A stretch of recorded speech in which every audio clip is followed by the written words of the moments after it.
Good morning, good morning. The time for convening has arrived. The Senate will come to order. At this time, we'll ask all unauthorized personnel to exit the chamber. I recognize the senator from the 6th. Good morning, Mr. President. Got a busy day today. A lot of groups here, a lot of people to see. But some of the most important people in the Capitol today are our great pages. And I'd like to tell you who they are. We got Aria Bell from Griffin. We got Maeve Finnegan from Marietta. We got sisters Amara and Lanaya Harrison from Grovetown. Got another set of sisters, Kaiza and Kira Jones from Evans. We got Maya Joshi from Atlanta, Nathan Oliver from Conyers, Arya Patel from Alpharetta, and Kelly Ann Waddell from Milledgeville. Y'all give these pages a big round of applause. We appreciate your service to this great state and this great Senate. Mr. President, the journal has been read and found to be correct. I move we dispense with the reading of the journal. Thank you, Senator, and thank you, Pages, for being here today. We appreciate all our young people coming down and joining us for a day at the Capitol. Is there objection to the dispensing of the reading of the journal? Chair hears none. The reading of the journal is dispensed with. Is there objection to the confirmation of the journal? Chair hears none. The journal is confirmed. All senators who have bills and resolutions to introduce, please bring them to the Secretary's desk at this time. First reading and references to Senate bills and resolutions. Secretary. Senate Bill 444 by Senators Kirkpatrick of the 32nd and others. A bill to be entitled an act to amend Chapter 46 of Title 33 of the Official Code of Georgia annotated. Labor. Senate Bill 445 by Senators Dolezal of the 27th and others. A bill to be entitled an act to amend Code Section 20-14-27 of the Official Code of Georgia annotated. And youth. Senate Bill 446 by Senators Dixon of the 45th and others. A bill to be entitled an act to amend Chapter 2A of Title 20 of the Official Code of Georgia annotated relating to student scholars. Senate Bill 447 by Senators Dixon of the 45th and others. A bill to be entitled an act to amend Chapter 7 of Title 12 of the Official Code of Georgia annotated relating to control of soil erosion and sedimentation so as to provide provisions regarding denial or non-acceptance of permits. State and local government, General. Senate Bill 448 by Senators Mallow of the 2nd and others. A bill to be entitled an act to amend Article 2 of Chapter 7 of Title 48 of the Official Code of Georgia annotated relating to imposition. Finance. Senate Bill 449 by Senators Mallow of the 2nd and others. A bill to be entitled an act to amend Article 1 of Chapter 7 of Title 31 of the Official Code of Georgia annotated Health relating and Human Services. Senate Bill 450 by Senators Wicks of the 34th and others. A bill to be entitled an act to amend Article 1 of Chapter 5 of Title 20 of the Official Code of Georgia annotated relating to state public library activities so as to State and local government, General. Senate Bill 451 by Senators Davenport of the 17th and others. A bill to be entitled an act to amend Chapter 8 of Title 35 of the Official Code of Georgia annotated relating to employment and training of peace officers so as to provide for training in the evacuation. Public safety. Senate Bill 452 by Senators Hatchett of the 50th and others. A bill to be entitled an act to amend Code Section 47-2-357. Senate Bill 453 by Senators Summers of the 13th and others. A bill to be entitled an act to amend Code Section 48-7-27 of the Official Code of Georgia. Senate Bill 454 by Senators Williams of the 25th and others. A resolution to be entitled an act to amend Chapter 2 of Title 25 of the Official Code of Georgia annotated. Public safety. Senate Resolution 668 by Senators Dolezal of the 27th and others. A resolution proposing an amendment to the Constitution so as to authorize the General Assembly to provide for Finance. Senate Resolution 673 by Senators Wicks of the 34th and others. A resolution recognizing the League of Women Voters of Georgia and for other purposes. Health and Human Services.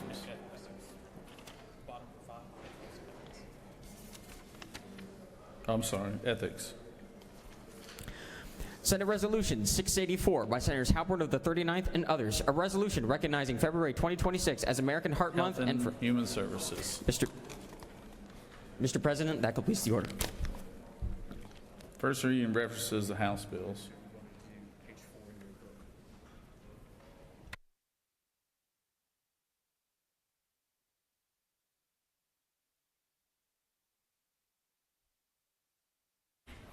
Recognize the Majority Leader for a motion. Mr. President, I ask unanimous consent to suspend Senate Rule 3-3.1A to allow for the referral of the governor's appointments. The Majority Leader has moved that we suspend the Senate rules to allow the referral of the governor's appointments. Is there objection? Without objection, Secretary. Dear Secretary Tripp, attached is a list of appointments to various boards, commissions, authorities, and other entities requiring Senate confirmation. This list is submitted pursuant to Senate Rules 3-3.1. If we could provide you with any additional information to assist your office in the confirmation process, please let us know. Thank you for your insistence. Sincerely, Brian P. Kemp. Committee on Assignments. Mr. President, that completes the order. First reading references the House bills and resolutions.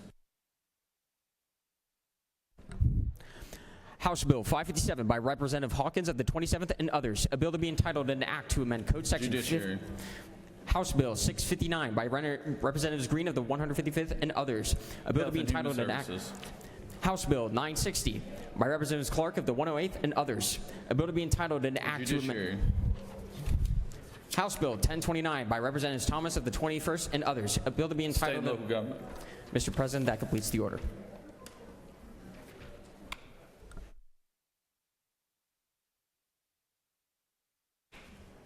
Secretary report of standing committees.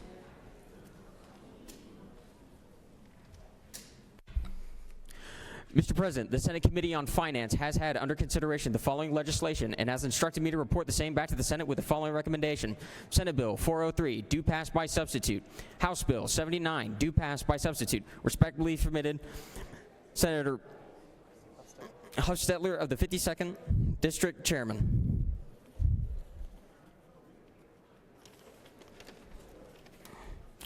Dear Mr. Secretary, pursuant to Senate Rule 2-1.6, I hereby give notice that I will introduce a minority report to be read along with the majority report of House Bill 79, which passed out of the Senate Committee on Finance on February 2nd, 2026. Mr. President, the Senate Committee on Ethics has had under consideration the following legislation. It has instructed me to report the same back to the Senate with the following recommendation. House Bill 414, due pass by substitute. Senate Bill 422, due pass. Respectfully submitted, Senator Watson of the 11th District Chairman. Dear Mr. Secretary, pursuant to Senate Rule 2-1.6, I hereby give notice that I will introduce a minority report to be read along with the majority report of Senate Bill 422, which passed out of the Senate Committee on Ethics on February 2nd, 2026. Mr. President, the Senate Committee on Health and Human Services has had under consideration the following legislation and has instructed me to report the same back to the Senate with the following recommendation. Senate Bill 411, due pass by substitute. Respectfully submitted, Senator Watson of the 1st District Chairman. Mr. President, the Senate Committee on Public Safety has had under consideration the following legislation and has instructed me to report the same back to the Senate with the following recommendation. Senate Bill 384, due pass by substitute. House Bill 77, due pass by substitute. House Bill 549. House Bill 61, due pass by substitute. Respectfully submitted, Senators Albers of the 56th District Chairman. Dear Mr. Secretary, pursuant to Senate Rule 2-1.6, I hereby give notice that I will introduce a minority report to be read along with the majority report of House Bill 61, which passed out of the Senate Committee on Public Safety on February 2nd, 2026. Mr. President, the Senate Committee on Rules has had under consideration the following legislation and has instructed me to report the same back to the Senate with the following recommendation. Senate Bill, pursuant to Senate Rule 2-1.10b, the Committee on Rules has referred the following legislation from the general calendar. Senate Bill 116 to the Committee on Rules. Respectfully submitted, Senator Brass of the 6th District Chairman. Mr. President, that completes the order.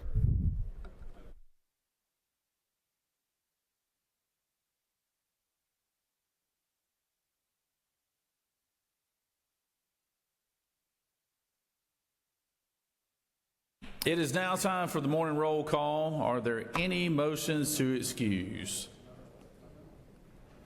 No motions to excuse. Oh, wow.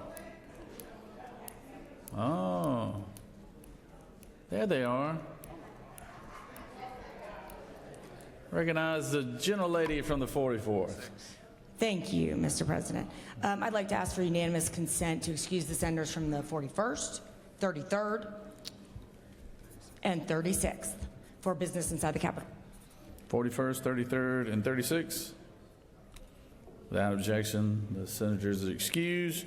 Recognize the senator from the 56th.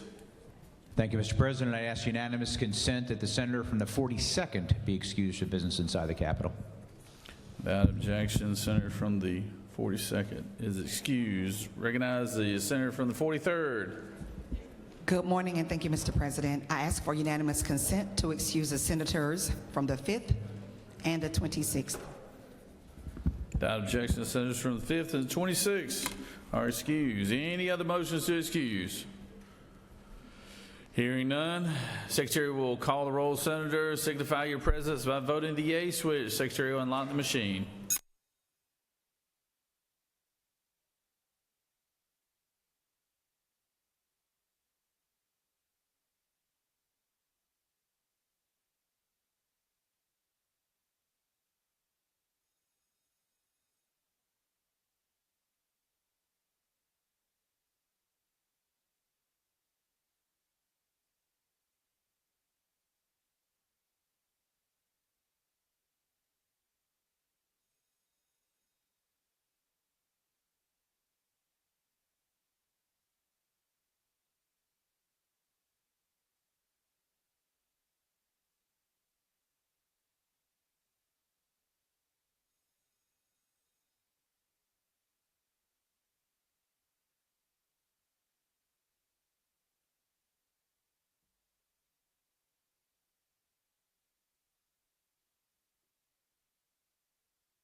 It is now time for our morning devotion. All senators, please take your seats and cease all conversation.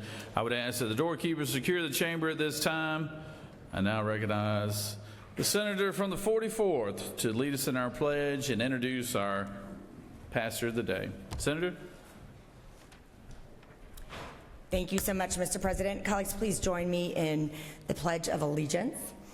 I pledge allegiance to the flag of the United States of America and to the republic for which it stands, one nation, under God, indivisible, with liberty and justice for all. And now, the Georgia flag.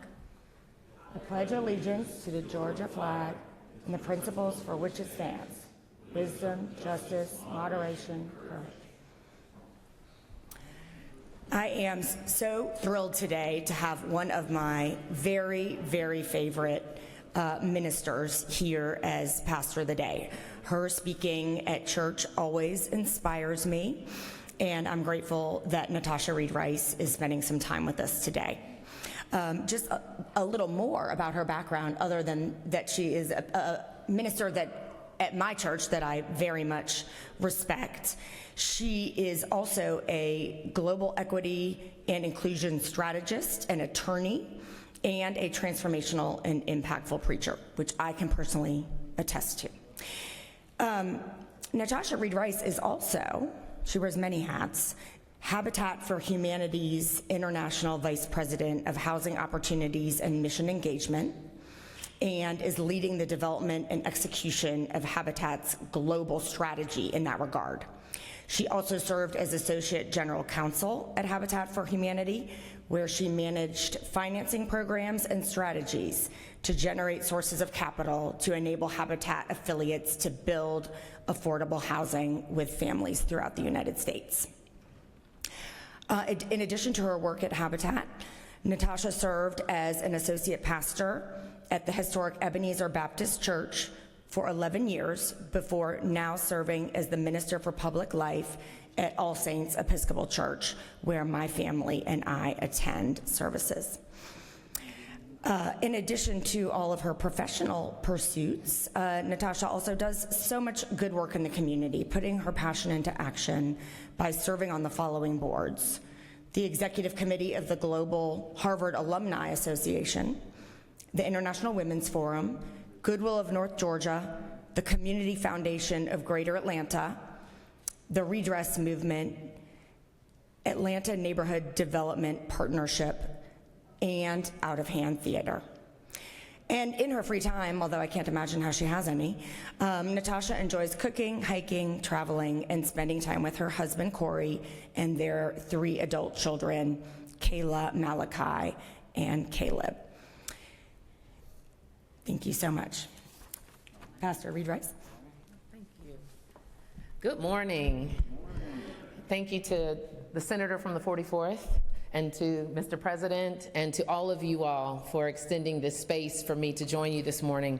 I must say, in a point of personal privilege, as a daughter of Georgia, from Atlanta, now living in Henry County, with my roots in Snellville, Georgia, this is a great honor. So thank you all for having me with you today. Here's the topic, and I'll be brief. I was told by Mr. Brown I have a little window of time. But I'd like us to think and consider this topic, Don't Run from the Shadows.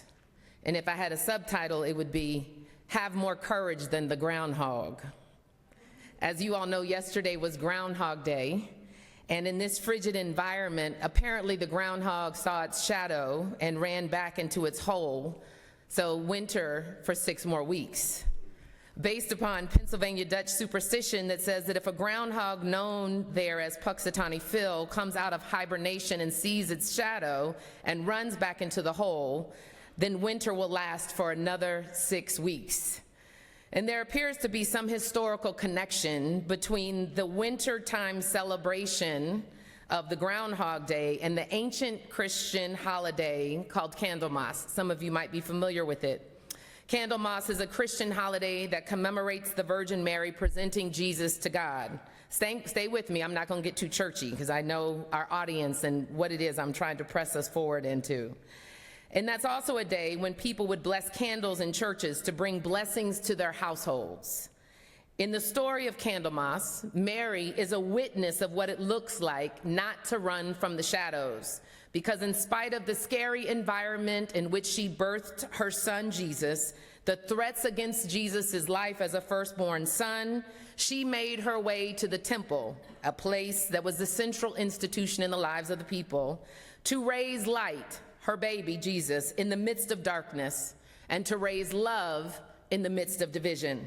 That took courage. So I've been reflecting quite a bit these days on what courage means. What does it actually mean beyond concept and when put into practice? Here are a few of the great courageous folks that we know of through history, and this is what they've said. Winston Churchill says, "Courage is what it takes to stand up and speak, and courage is also what it takes to sit down and listen." Mandela says, "I learned that courage was not the absence of fear, but the triumph over it." And Dr. Maya Angelou says that courage is the most important of the virtues, because without it, no other virtue can be practiced consistently. She says you can be kind and true and fair and generous and just, even merciful occasionally.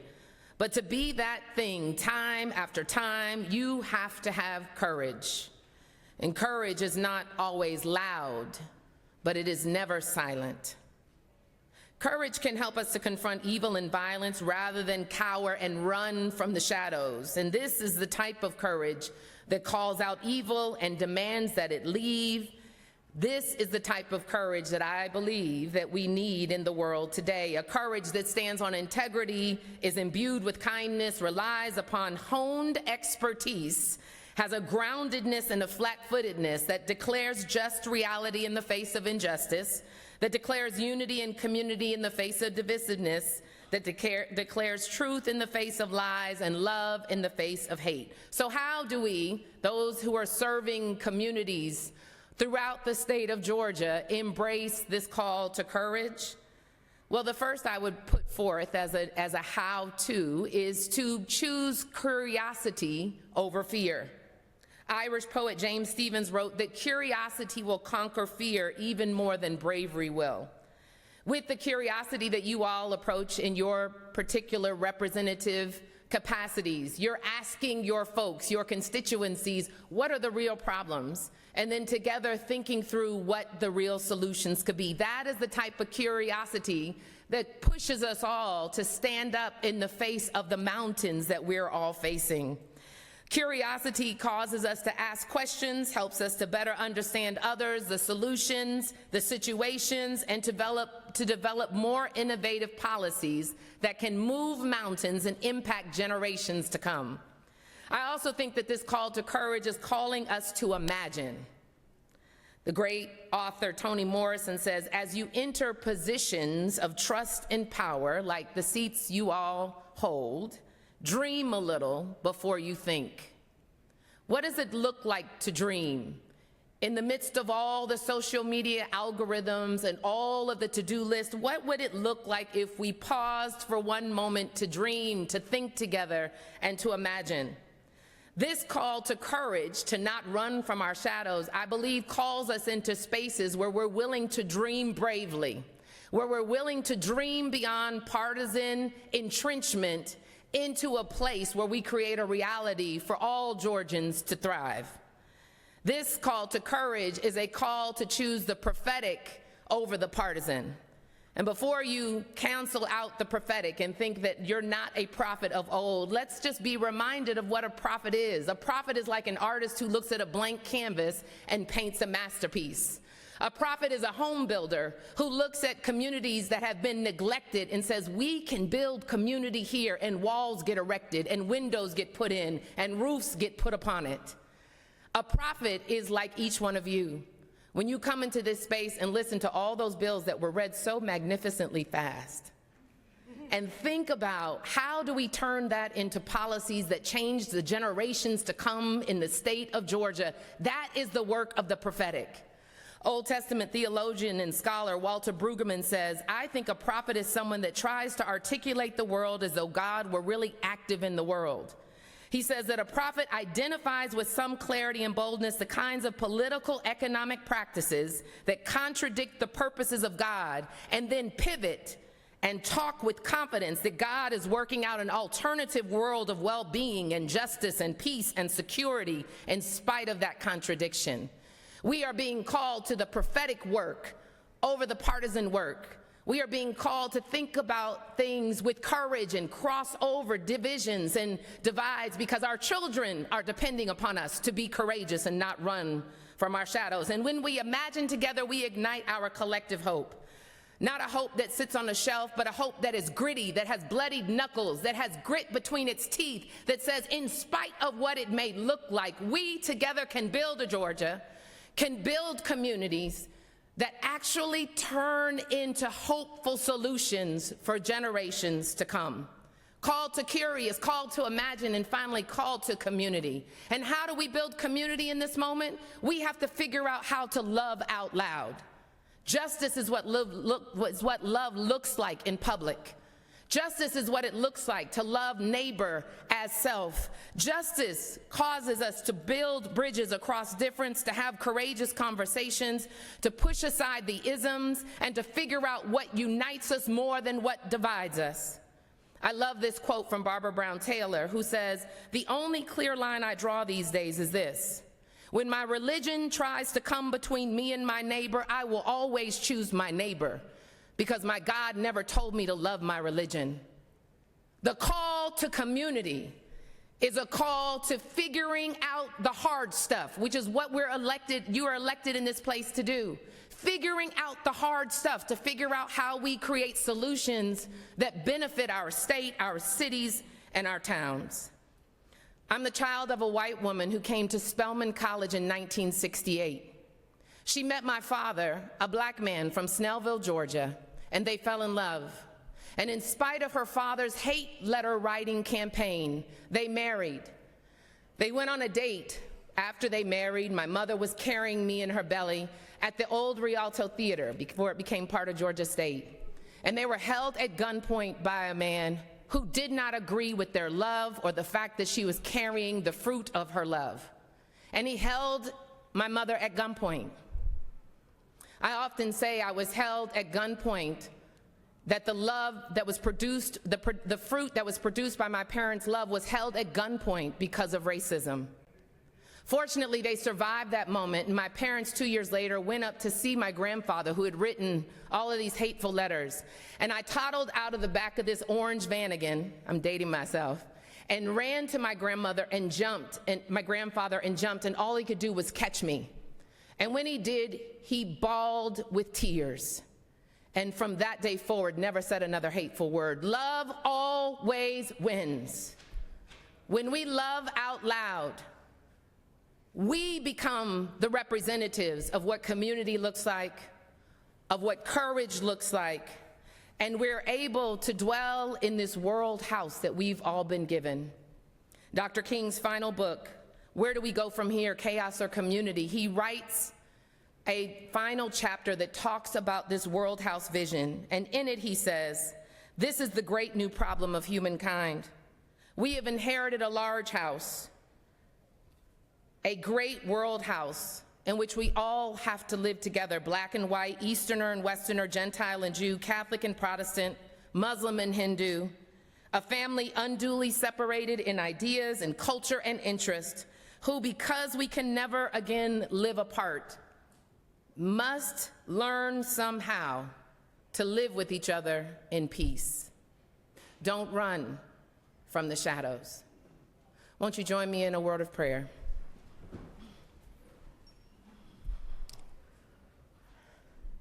To the great one who created each and every one of us in this amazing world to live in and to figure out how to do so together and in peace, we give you thanks this morning. We don't take it for granted that we're here, that we're in representative capacities to bring forth justice and well-being to our state, our cities, our towns, ultimately our nation and our world. Help us to be the leaders who can lead with courage, with curiosity. Help us to dream and imagine what it could be if we loved out loud. Help us to figure out how to move the mountains before us, the divisions before us, out of the way that we might create thriving communities. Help us to listen so that in doing so, innovation is birthed, strategies are birthed, policies are birthed that impact positively the generations to come. We give you thanks for this great mantle of responsibility and ask that you might give us the strength and the courage to shepherd them accordingly. In your name we pray. Together we all said, amen.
It is now time to introduce our doctor of the day.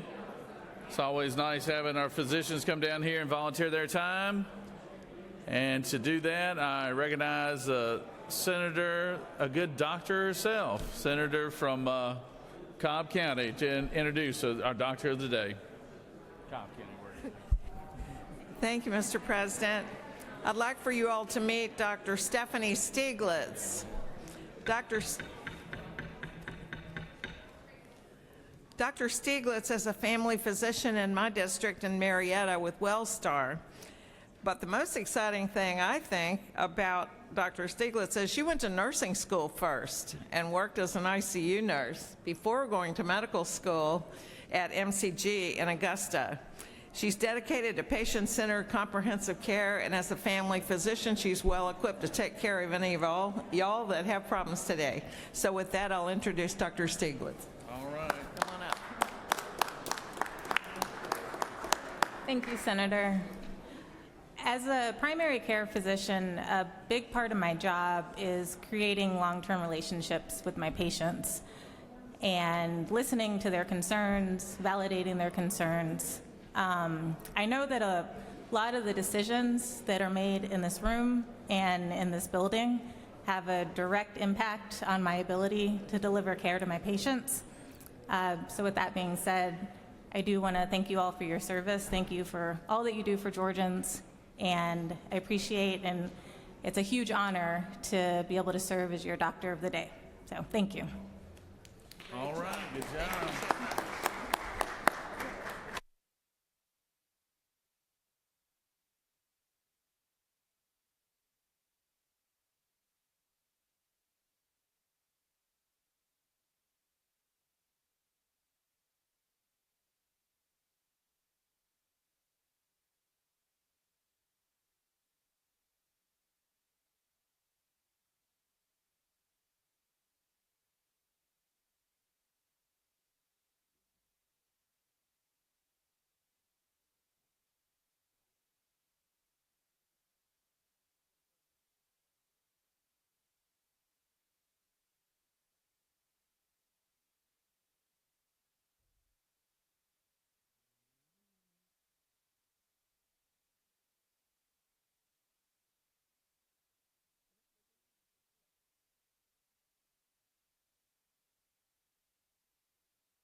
We have some very special guests here today that we would like to recognize. Secretary will read the resolution.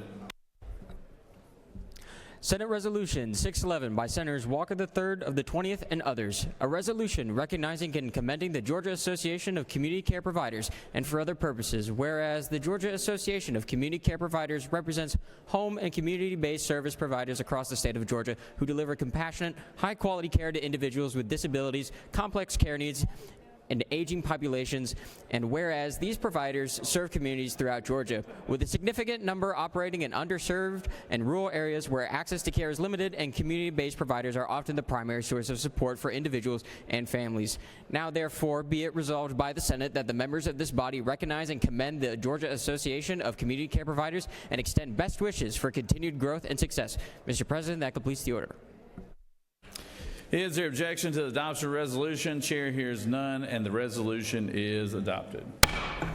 I'll recognize the Pro Tem to introduce our special guest. Thank you, Mr. President. Colleagues, I'm excited to recognize the Georgia Association of Community Care Providers today. Their members, some of whom are behind me, their President, James Pettis, Secretary, y'all raise your hand. James Pettis, Secretary Clara Russell, Vice President Shane Wellman, Treasurer Alan Jernigan, and Deanna Albritton. So they deliver critical home care and community-based services to Georgians with disabilities, complex care needs, and our aging population. Across the state, particularly in our rural communities, these providers make it possible for individuals to receive quality care at home, stay connected to their families, and live with dignity and independence. We are grateful for their commitment to compassionate care for the essential role they play in Georgia's healthcare system. Please join me in welcoming them to the Capitol today.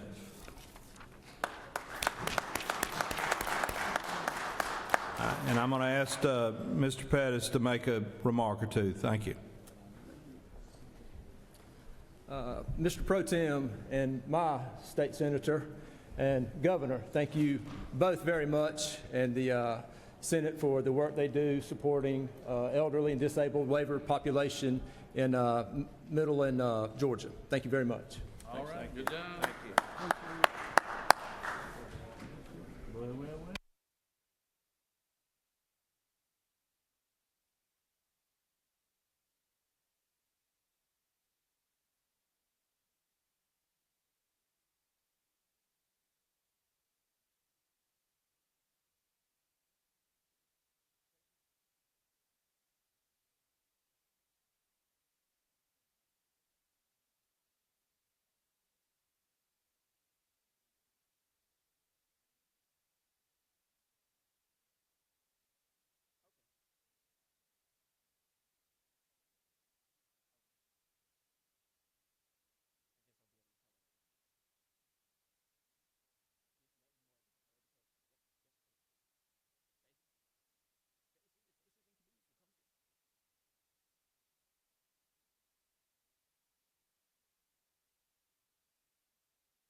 All right, we've got more guests here today. Secretary, read the caption.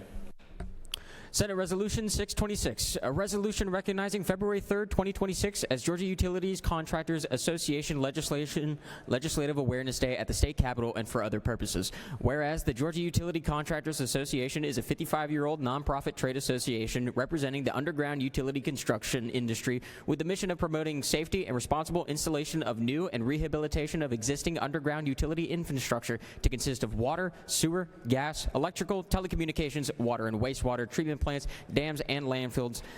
And whereas the Georgia Utility Contractors Association is committed to the mission of promoting safe and responsible installation and is proactively involved in the formulation of policy and legislation critical to the utility industry by addressing safety issues, regulatory compliance, and underground utility infrastructure needs within the state. Now, therefore, be it resolved by the Senate that the members of this body recognize February 3rd, 2026 as Georgia Utilities Contractors Association Legislative Awareness Day at the State Capitol and commend the Georgia Utilities Contractors Association for its efforts in promoting safe and responsible installation of underground utilities in the state of Georgia. Mr. President, that concludes the order.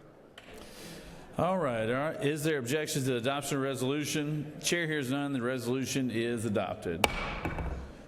I would like to recognize the senator from the 10th to speak to the resolution and introduce our very special guest. Senator? Thank you, Mr. President. It is indeed my honor to present the Georgia Utilities Contractors Association. This association represents the underground utility construction industry in the great state of Georgia. And I was told by one of the members that, oh, by the way, we represent everything that has to do with underground. This association is well over 55 years old, and they provide the highest quality safety, education, training, network opportunities, and leadership platforms. GUCA, as they are known, is the voice of the industry in Georgia regarding the regulatory issues and key legislation. They really are on the forefront of legislative issues. They're always active in the Capitol, and they're always available to work with us as well. Joining me on the rostrum is the president of GUCA, Ms. Kenya Simmons, who is a veteran utility contractor. She is also joined by her husband from T&J Industries. Together they have well over 37 years of experience in the particular contracting industry. And may I also add that Ms. Kenya Simmons is the first woman of color to serve on the board as well as to be elected president of GUCA. Joined with her as members of her team, I have Ms. Vicki Temple. Raise your hand, say hello. She is the Civil Site Services contractor.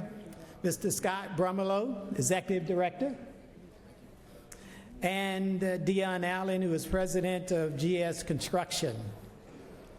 Mr. President, with your permission, may I allow Ms. Kenya Simmons to tell us more about their organization? Thank you, Senator Jones, and to our Lieutenant Governor. I just want to say that we are appreciative for this resolution that has been brought forth, and we're celebrating this year our 55th year as an association, which makes it our emerald year. So to have this honor today makes it extra special. And I'd like to bring up our director of the Georgia Utility Contractors Association, Mr. Scott Brumelo, who's been with us almost forever, and see if he would like to have a few words to say. Thank you, Madam President. And thank you, Senator Jones and Lieutenant Governor Jones, for your consideration here today. As Ms. Simmons has said, our association is 55 years strong, and we look forward to another 55 years. But again, we are the largest utility construction trade association in the country, and our job is to keep Georgia citizens connected, and we will do everything in our power to do so. And again, thank you for this opportunity. Thank you. Good job.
All right. Well, we've got some very special guests here. The KSU football team is here today. We'll recognize KSU, but also their football team for all their wonderful accomplishments this year, and we are very proud of them and the job that Coach you.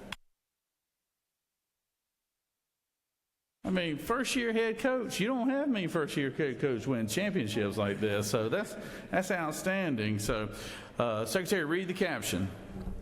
Senate Resolution 658 by Senators Kirkpatrick of the 32nd and others. A resolution congratulating and commending the Kennesaw State University Owls football team for winning the 2025 Conference USA Championship and for other purposes. Whereas under the leadership and guidance of head coach Jerry Mack, the Kennesaw State Owl football team has demonstrated exceptional skill, dedication, and sportsmanship. And whereas the Owls clinched their Conference USA Championship title with a 19-15 victory over Jacksonville State on Friday, December 5th, 2025, marking a significant milestone in the university's athletic history. And whereas Coach Jerry Mack was named Conference USA Coach of the Year, G5 Coach of the Year, and a finalist for the Eddie Robinson National Coach of the Year. And now, therefore, be it resolved by the Senate that the members of this body congratulate Kennesaw State University Coach Jerry Mack and the Owls football team upon the grand occasion of winning the 2025 USA Conference Championship and in recognition of their exemplary commitment to sportsmanship and collegiate excellence. Mr. President, that completes the order. Is there objection to the adoption of the resolution? Chair hears none, and the resolution is adopted. Recognize the senator from the 37th to speak to the resolution and introduce our guest of the day. Senator? Thank you, Mr. President. Good morning again, everybody, and hooty hoo to all the people up there in the gallery. We're so glad you're here. This year marked a significant enrollment milestone for KSU as the university welcomed more than 51,300 students and enrolled more Georgians than any other in-state public university. KSU President Kathy Schwag is with us today. And members will find a copy of the 2025 KSU annual report on your desk, which highlights the extraordinary academic enrollment, research, and institutional progress achieved under her leadership. In 2025, Kennesaw State football also celebrated historic milestones on the field. In only its second year in the FBS and in its first year of bowl eligibility, the Owls captured the Conference USA Championship and earned a berth in the Myrtle Beach Bowl.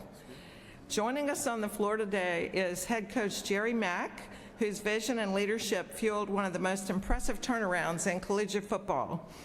In recognition of his achievements, Coach Mack was named the 2025 Conference USA Coach of the Year and the 2025 Paul Bear Bryant National Newcomer Coach of the Year. So with that, I'd love to have Coach Mack make a few remarks. Let's welcome them to the chamber. Thank you.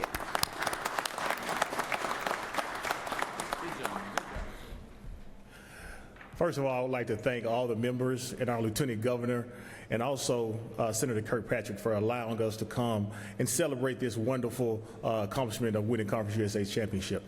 My family and I, we're extremely happy and excited to be in Georgia right now. The energy and the excitement around KSU and our community has just been outstanding. It shows you what a group of people, when there's alignment at our university, can do when we all come together. Our President Swag, Milton Overton, our athletic director, our players, our coaches, all our support staff. It has just been a wonderful year for KSU and everything that we have going on at our university.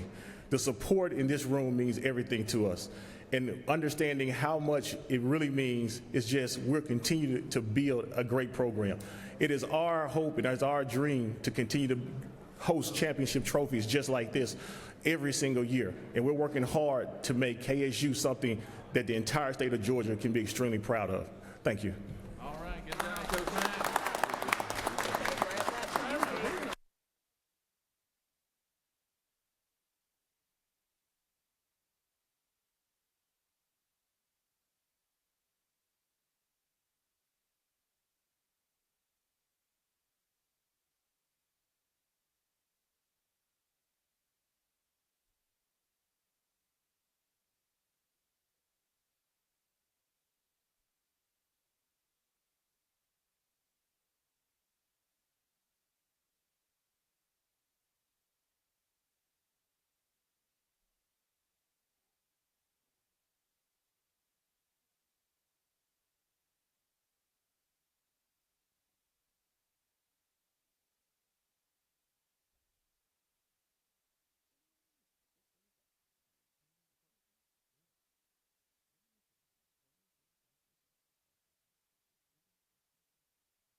All right, and now it is time to recognize a special group of young ladies that come down here every year, and that is our Girl Scouts, and they are everywhere. I don't know if y'all have noticed or not, but they are in the hallways, in the gallery. I mean, they are, I hope y'all buying some cookies. We're going to find out. They always say that, they always tell me their worst sales is when they come down to the legislature, so y'all need to pick your game up a little bit. So, but anyways, we're glad to have them. They are hardworking role models in their communities, and we love having the Girl Scouts down here. Secretary, read the caption. Senate Resolution 637 by Senators Perrin of the 44th and others. A resolution recognizing February 3rd, 2026 as Girl Scout Day at the state capitol and commending the Girl Scouts as a national leader in providing the best leadership development experience in the world to American girls and for other purposes. Whereas more than a century ago, native Savannaian Juliette Gordon Lowe started the movement known as the Girl Scouts, whereas the life mission of Juliette Gordon Lowe was to build girls of courage, confidence, and character.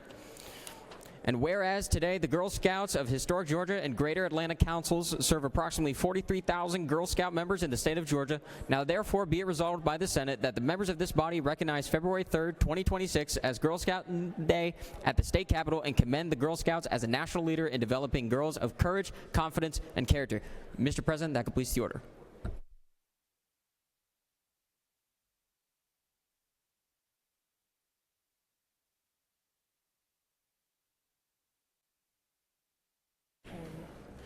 Is there objection to the adoption of the resolution? Chair hears none, and the resolution is adopted. I'd like to recognize the senator from the 44th to recognize our very special guest and speak to the resolution. Senator? Terrific. Thank you so much, Mr. President. I am so excited to have the Girl Scouts. It is my favorite day in the state capitol when we have all the Girl Scouts here, and this year there are 1,000 of them all throughout our halls, and that really warms my heart to see all of these young women who are going to grow up to be such incredible leaders here in Georgia and beyond. But I have to tell you, when I first walked in the chamber this morning, I almost had a heart attack because there weren't any cookies. And I always, we always make sure, the Girl Scouts always make sure that there are cookies on our desks. And I walked in, and instead of cookies, there were like toothbrushes. And I was like, you know what? We got to get rid of these toothbrushes. Please bring the sugar that we are all waiting for. Where are the cookies? And I have to give credit to the staff because they did that switch. Bye-bye toothbrushes, hello dessert. And there are some new flavors this year, so I do encourage you to, peek around at what your neighbors have. Colleagues, I've had the honor of sponsoring this resolution for many years now, and because, in particular, the Girl Scouts were founded by Juliette Gordon Lowe in Savannah, Georgia, right here in our state in 1912. We have a special relationship with the Girl Scouts, and all of you already know that they are a national leader in providing leadership development experiences for girls here in the States, but even around the world. They run hands-on, girl-led, girl-centered learning focused on STEM, the outdoors, and entrepreneurship. And the number of women leaders in our country, including many of myself and many of our colleagues here in the chamber, were Girl Scouts when we were young. That's right, Senator from the 43rd. So it's just such an honor to recognize the great work being done by the Girl Scouts and to commend these young leaders for what they are doing in their communities today and what I know they will do once they are adults. But the treat is always getting to hear from the Girl Scouts themselves. So I'll just introduce our special guests. We have CEO of Girl Scouts of Greater Atlanta, Jai Farrell. Yes, and we have Girl Scouts Gloria Campbell, and her mother is here too, although Laura, she's in the back. I think, oh, there she is. There's Ms. Laura Campbell. And we also have Sidneth Girton Causey joining us up here at the podium. So I am going to turn it over to Ms. Gloria Campbell. All right. Gloria. Yes. Hello, my name is Gloria Campbell, and I'm a Girl Scout from Atlanta, Georgia. I've been in Girl Scouts for 7 years, and some of my favorite things about Girl Scouts are the traveling, camping, and fun activities I get to do with all of my friends in my Girl Scout troop. I really recommend Girl Scouts to anyone who can join because it has fun, friends, adventure, and most importantly, cookies. Yeah. Thank you. Well, I guess I can't come behind cookies, but my name's Jai Farrell. I'm the CEO of Girl Scouts of Greater Atlanta. I'd be remiss if I don't acknowledge the CEO of Historic Georgia, which is in that Savannah corridor. Where are they? They're up there in the front. Up there at the top. We have about 1,000 girls here today, but I want to tell you guys thank you. Thank you for advocating for our girls. The Greater Atlanta Council is over 35,000 girls in 35 counties throughout Georgia. So wherever you turn and you see a Girl Scout, but you also see a future leader of courage, confidence, and character. So again, thank you so much. We have some things that are coming up very soon, particularly our license plate tag. So we look forward to your delicious support, as is the boxes of the cookies on your table. Thank you. All right, ladies.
Are there any unanimous consents? Does any senator wish to rise on a point of personal privilege? Recognize the senator from the 9th for a point of personal privilege.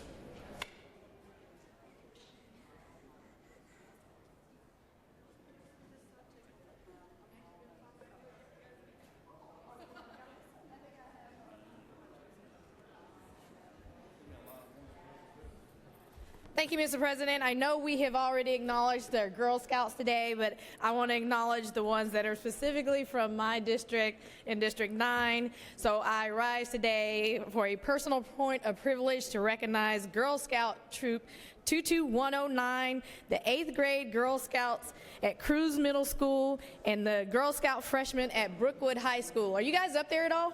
Okay, I'm going to say they're probably out in the hall.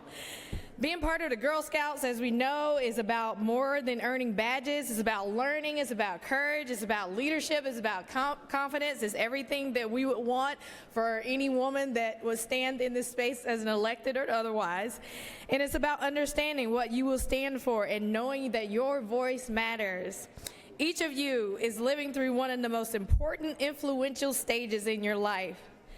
These are the years when you will discover who you are, what excites you, what you believe in, and what is possible. But choosing to be part of Girl Scouts, you are already doing something powerful. You are showing up, you're trying new things, and you're pushing beyond your limits. As you grow and push beyond your limits, one of the most meaningful lessons you will learn is that none of this happens alone. None of what we are doing here today happens alone. One of the greatest strengths of the Gwinnett County Girl Scouts is the community that you build together. The friendships you form and the trust you create teach you how to work with others, how to listen, and how to lead with empathy. When young girls learn these skills early, our democracy becomes stronger. As you continue on the path of leadership and service, I will leave you with a thought to carry you forward. There are plenty of ways to enter the pool. The stairs are not one of them. And with that, Mr. President, I yield the will.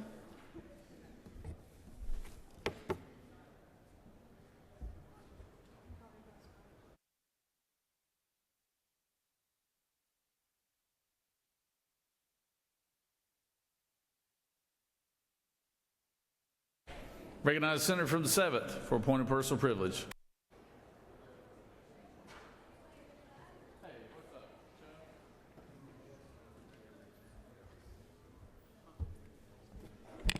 Thank you, Mr. President.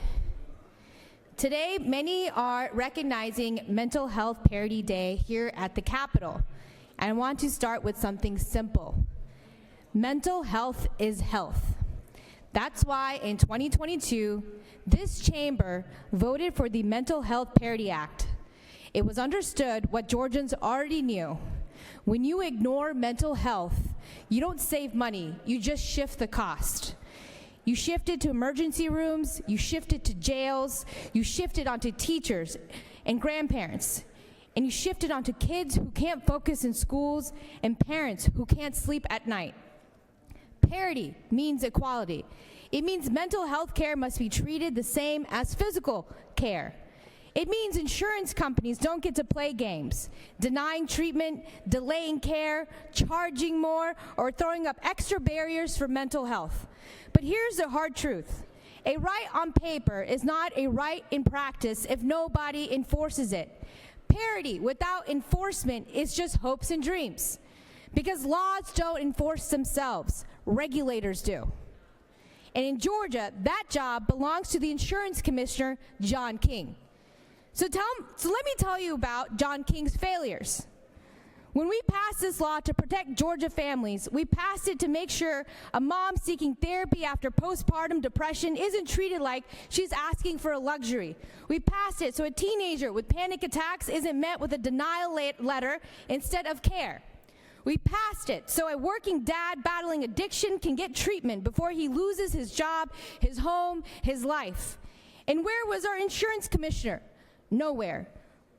For years, Georgians kept getting denied, families kept getting slammed with extra requirements, people kept getting told, try again, file another form, wait another month. We don't cover that. We don't cover that provider. We don't cover that level of care. And where was John King? He was lambasted in the news for being idle.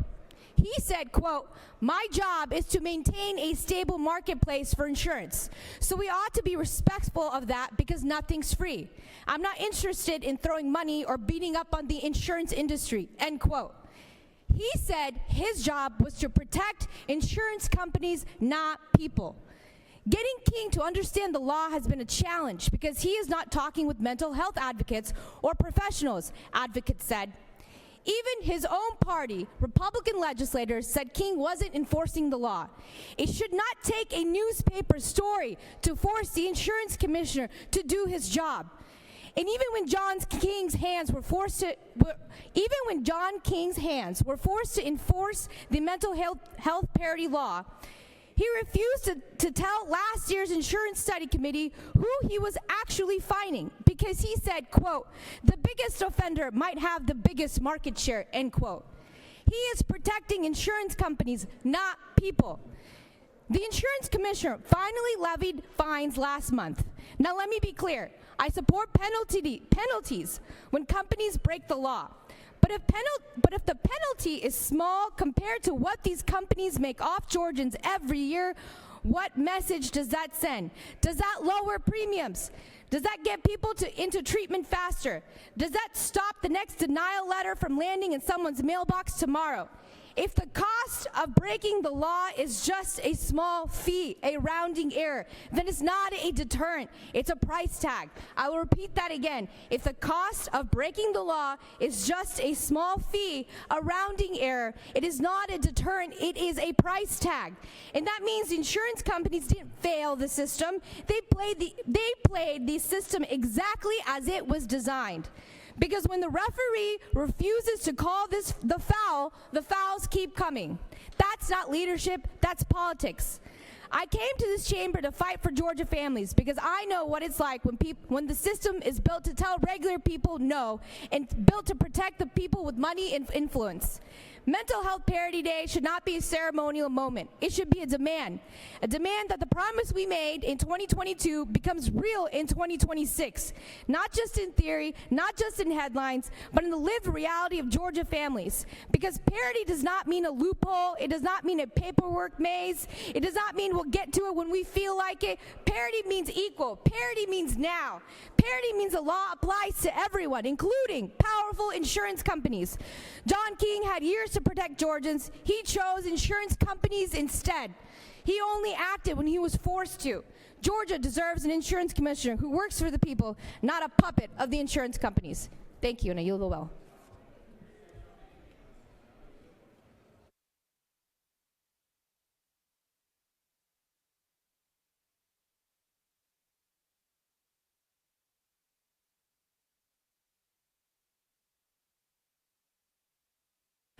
Recognize the majority leader. Mr. President, point of order. State your order. Isn't it ironic, or is it not true, that none of the Republicans running for statewide office are coming down to this well to give their campaign speeches, while the Democrats want to keep coming down here and wasting our time?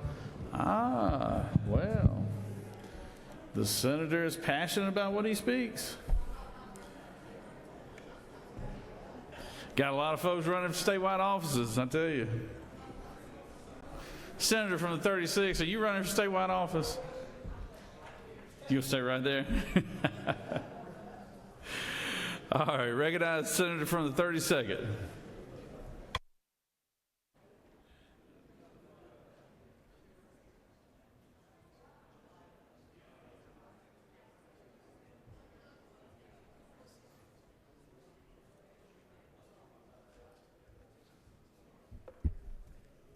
Hey, colleagues. I'm back again to tell you that today is Aerospace and Defense Day at the Capitol. As some of you know, I serve on the Georgia Joint Defense Commission, and we've discovered that there's more to our military installations than just the bases. The surrounding communities and defense industries are key players in our economy. Please take the opportunity to stop by the rotunda to see the F-35 simulator provided by Lockheed Martin and talk with one of the pilots. I think there's some people from the aerospace industry in the gallery. If so, would you stand up? They may not have made it here yet. In any case, Georgia's a leader in aerospace, and I'm proud to welcome this industry to the Capitol. Please take advantage of the opportunity. Thank you. I yield the well. All right, good job, good job. Thank you, Senator. And if you haven't seen that exhibit downstairs, I would recommend going down there. It is really neat. That simulator they have down there is pretty neat to get in and attempt to fly if you can. I recognize the Chairman of Public Safety, Senator from the 56, for a point of personal privilege.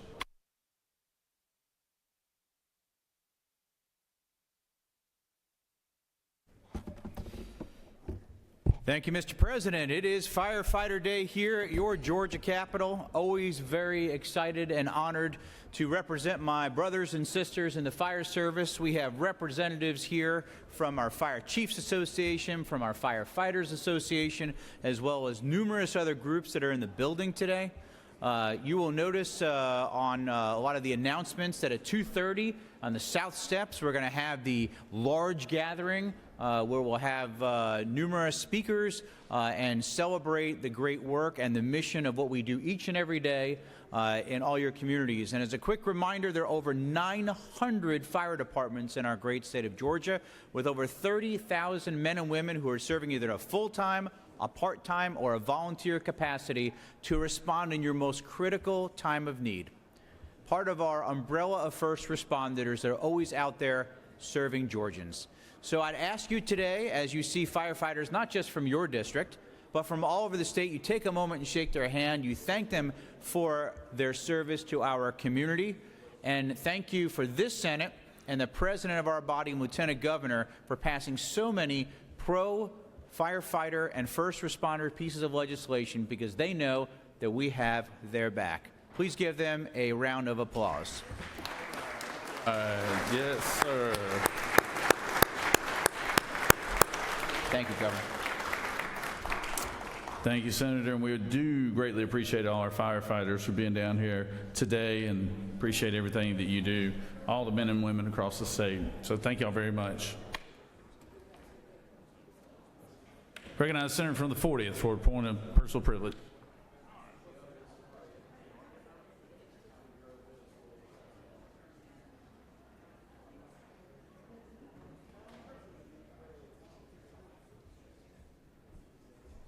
Thank you, Mr. President.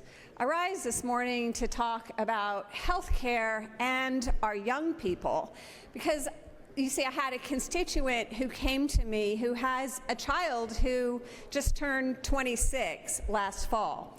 I too have a child that turned 26 last fall. This is a critical age, because at this point our kids cannot be on our health insurance anymore. So hopefully by this time they've graduated from college and they've gotten a job and they're able to afford health care on their own. But it turns out the life is pretty tough for our young people who are struggling to get along in the world. What happened to my constituent's kid is they got him signed up for an ACA plan. It was subsidized because this kid is at the beginning of his career and isn't making a whole lot of money yet.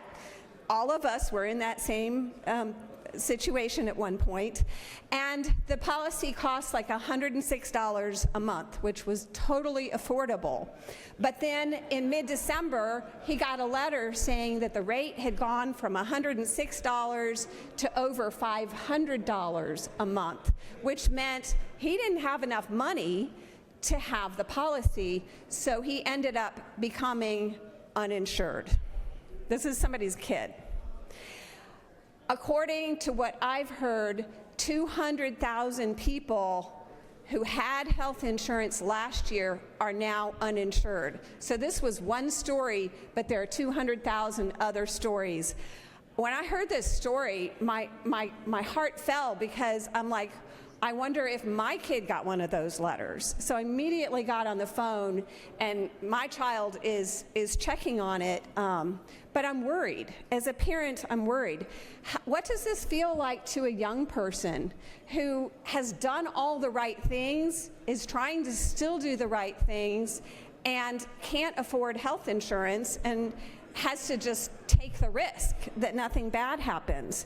How do you think this makes parents feel who do all the right things when they raise their kids, teach their kids about financial, how to handle finances and how to get along in the world, and then their kid is uninsured, and you know that your kid can end up in the hospital and in debt for hundreds of thousands of dollars, which if the kid can't afford to pay that kind of debt, all of a sudden it's like all that money that the parent has saved for retirement or whatever is at risk because you're going to help your kid if your kid's in the hospital, right? I mean, these are heartbreaking stories, and very real stories. And, you know, a $250 tax rebate, that's going to buy about 2 weeks of health care.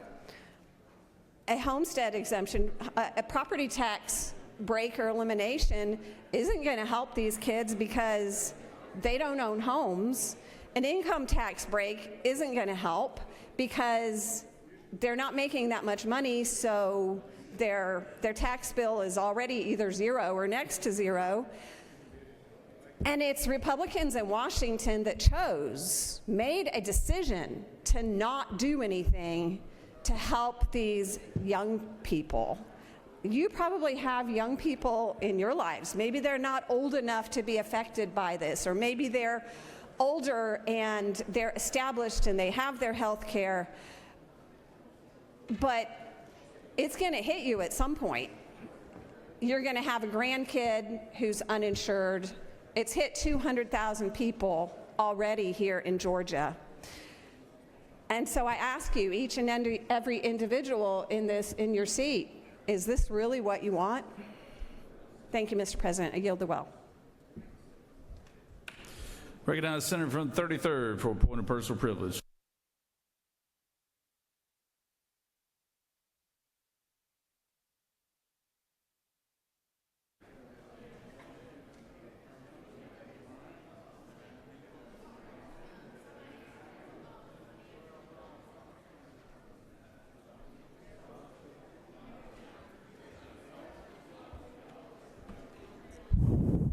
Thank you, Mr. President, my fellow senators, colleagues, friends, and y'all. This month in February is Black History Month. And I'm going to start it out with a little story here, but I want to let everybody know in the chamber, all the senators, that you should be receiving an email shortly where you can sign up to come up and say a few words on Black history. Today, I'm going to talk about Paul Laurence Dunbar, born in 1872, the son of former slaves. Paul Laurence Dunbar overcame abject poverty to become one of the first black poets to achieve national acclaim. The only African American in his high school class, Dunbar excelled academically, serving as the editor of his high school newspaper and class poet. After graduating, Dunbar struggled in pursuit of his dream to become a writer, publishing his first book of poems, Oak and Ivy, in 1893 with his own money, and selling copies to those riding the elevator on which he worked as an operator. Refusing to abandon his passion for writing, Dunbar published lyrics of Lowly Life in 1896, a work which received positive reviews and served to launch Dunbar's career. Although most known for his dialect poetry, which conveyed the character of the black community, Dunbar penned a large body of 5 literary works, including essays, short stories, and novels and plays, which work to make him the successful poet he is. I thank you very much. That was your Black History Moment, brought to you by Senator Redd. Don't forget Senator Redd.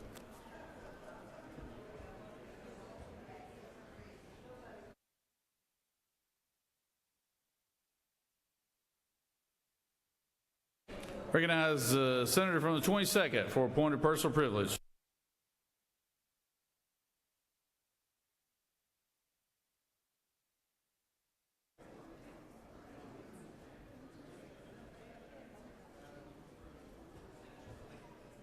Thank you, Mr. President.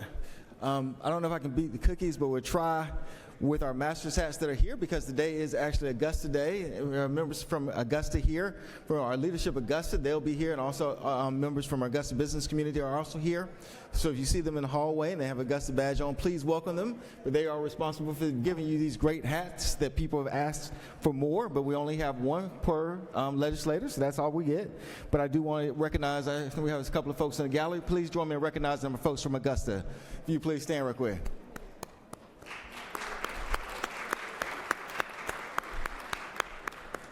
Thank you. And with that, Mr. President, I yield the well. Recognize the senator from the 1st.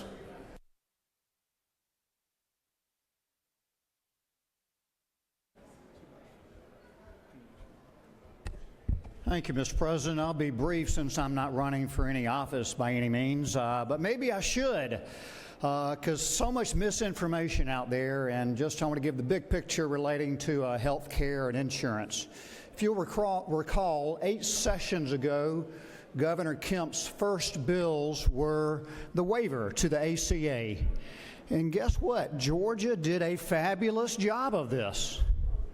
We have done on the ACA a state-based exchange which insures, wow, over 700,000 Georgians.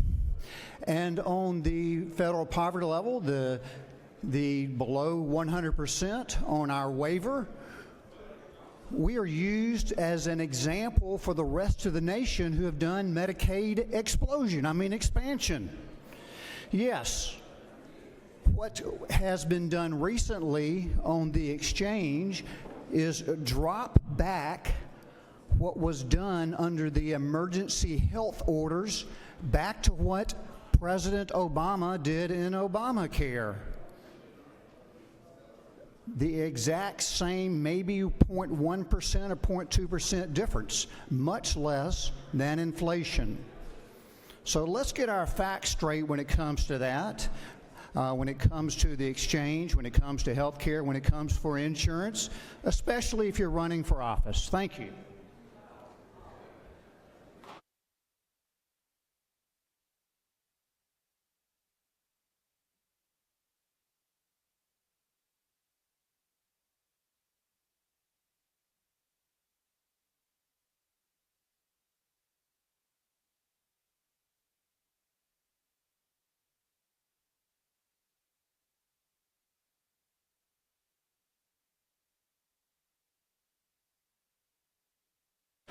Recognize the senator from 54th.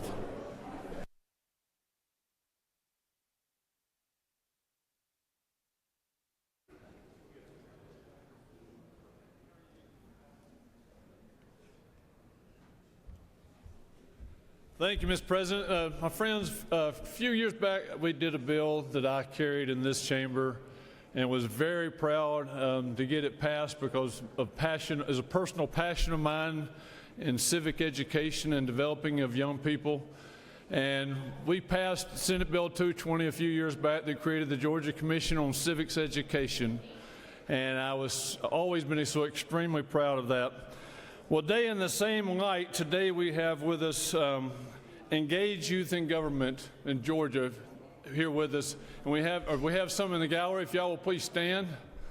Could we give them a round of applause? Mr. President, this engaged youth in government, they literally are the result and the purpose, same as our Senate Bill 220 we passed. They provide opportunities for students to learn about the positions that serve in federal, state, and local municipalities from governor, mayor, council members to police, fire, national security, and military. And so they literally are opening up doors to these young people, and we're so proud of them, and we are so proud to have each and every one of you. And don't ever forget, we're the present. You are the future. God bless each and every one of you. Thank you.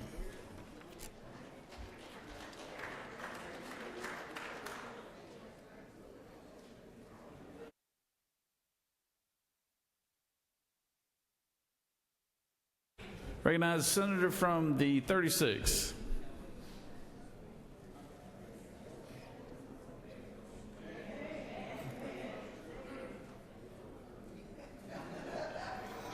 Senator from the 36th. You got to get your speech. Don't leave it.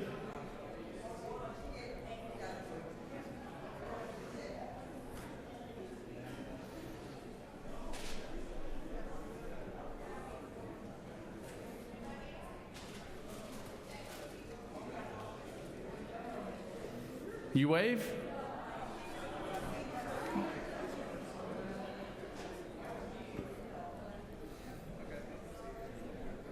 Senator, I called on you because I know you won't lambaste me like some of your colleagues did yesterday, you know. Had friends. Thank you, thank you, Mr. President. I will take that as an invitation to make daily appearances here down at the well, then. Thank you. I'd like to take issue with a comment that was made earlier from this well this morning about the appropriateness of commentary that's shared by senators who take the well for a point of personal privilege, which I'm now doing. And let's be clear about something. The Senate rules allow every senator, all 56 of us, time to do a point of personal privilege. It doesn't matter if they're running for statewide office or not. We seem to hear a message from the majority leader that somehow if you're running for statewide office, if you're running for higher office, you somehow have lost the ability to speak from the well freely about subject matter that concerns you and that you would, and you'd like to share your opinion about it. So I would just say, here's a cautionary note.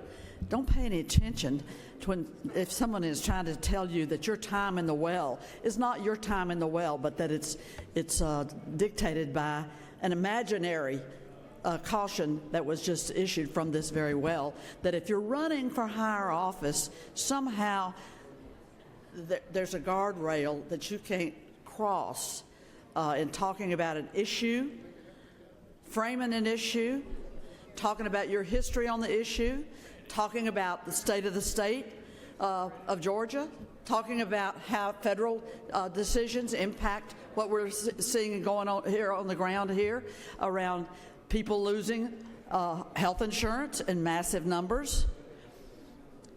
So they can comment, we can comment on any issue of interest to them and hope that it would be of interest to others within earshot. And my friend from the 7th will surely remember since his first year in the Senate when she was a necessary presence in a study committee chaired by the majority leader.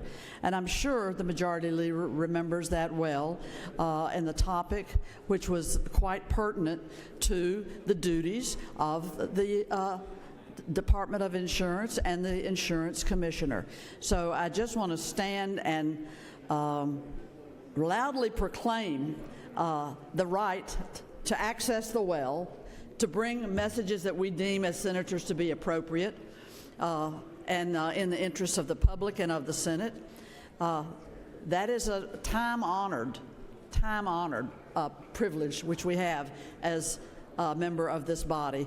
And I would urge you, don't let anyone dissuade you from that fact.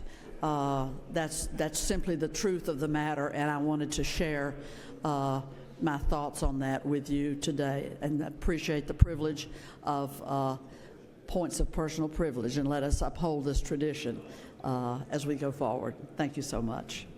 I yield the well.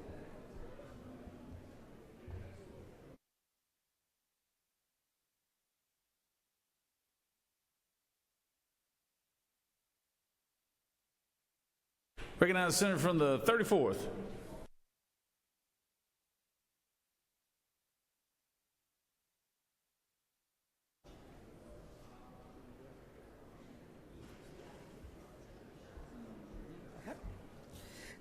Good morning, Mr. President, colleagues. Today I rise in recognition of Girl Scout Day. I want to recognize Troop 2 4089 from Hewitt Elementary School in Clayton County. 36 young ladies consistently think outside the box, especially when it comes to serving others. They host globe parties, motivate students to donate canned goods, and their creativity turns giving back things fun and impactful.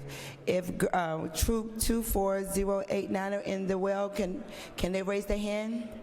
Nope, they're gone. Well, thank you, Mr. President. I'll yield the well. Thank you, Senator. All right, recognize the senator from the 17th.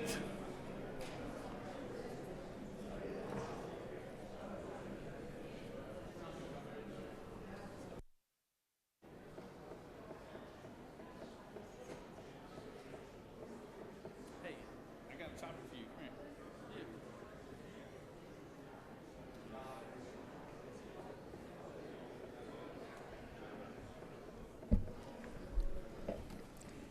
Thank you very much, Mr. President. Senators, in 2024, Republicans in this chamber voted against Medicaid expansion. You can call it Affordable Care Act or you could call it Obamacare. I'd say Obamacare because he cares. Since that vote, over 200,000 Georgians have lost their health insurance. Those aren't statistics. They're hard-working families, seniors, veterans, and kids. Across Georgia, people are struggling with rising costs, especially health care. Coverage is slipping away while premiums, deductibles, and hospitals' bills keep climbing. Too many Georgians are delaying care, rationing medicine, or skipping doctors altogether. There is a clear solution. Expand Medicaid. Just expand Medicaid now. Year after year, we propose real, tangible solutions to the health crisis. And year after year, the Republicans in this chamber block those bills. Expansion will cover hundreds of thousands of Georgians who are currently stuck in the coverage gap. It would stabilize hospitals, especially in rural communities that are barely hanging on. Instead, the state relies on a limited program with strict requirements that reaches only a small share of those who need help. That approach leaves workers uninsured even when they are doing everything right. At the same time, federal health subsidies are at risk, which could drive costs even higher for families who already can't afford them. More people will lose coverage unless this legislature acts, the Georgia legislature. Medicaid expansion is fiscally responsible. The federal government covers the vast majority of the cost, bringing billions of dollars back to Georgia. So why wouldn't we not expand Medicaid? States that expand Medicaid saw job growth, stronger local economies, and healthier communities. This is not about politics. It's about whether Georgians can see a doctor when they get sick. No one should die because they do not have health care when they get sick. And I'm not just advocating for it because I have health issues. It's the right thing to do. Democrats are offering solutions. It's time for this body to do the same. Expand Medicaid, protect families, strengthen hospitals, and stop forcing Georgians to pay the price for inaction. Colleagues, we need to expand Medicaid now. Just do the right thing and expand Medicaid. Thank you, Mr. President. I yield the well.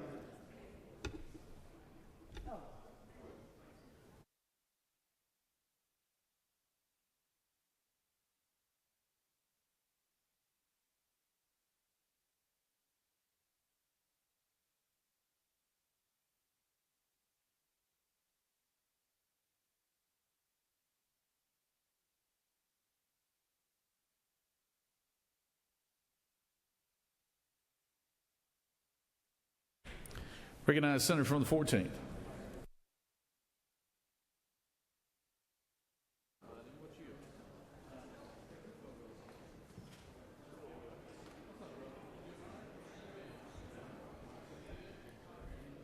Thank you, Mr. President. I'm the senator from the 14th, and this is a point of personal privilege for North Fulton County in my district.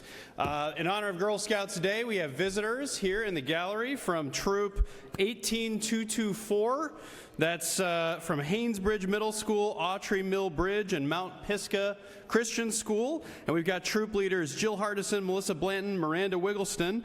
I understand that the cadets are working on their Democracy for Cadets badge. So if you could please stand, if you're still here.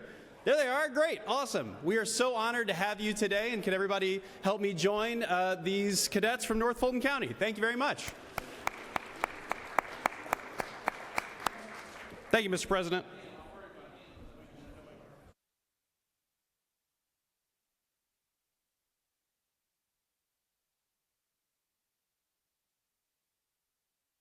Recognize the senator from the 55th.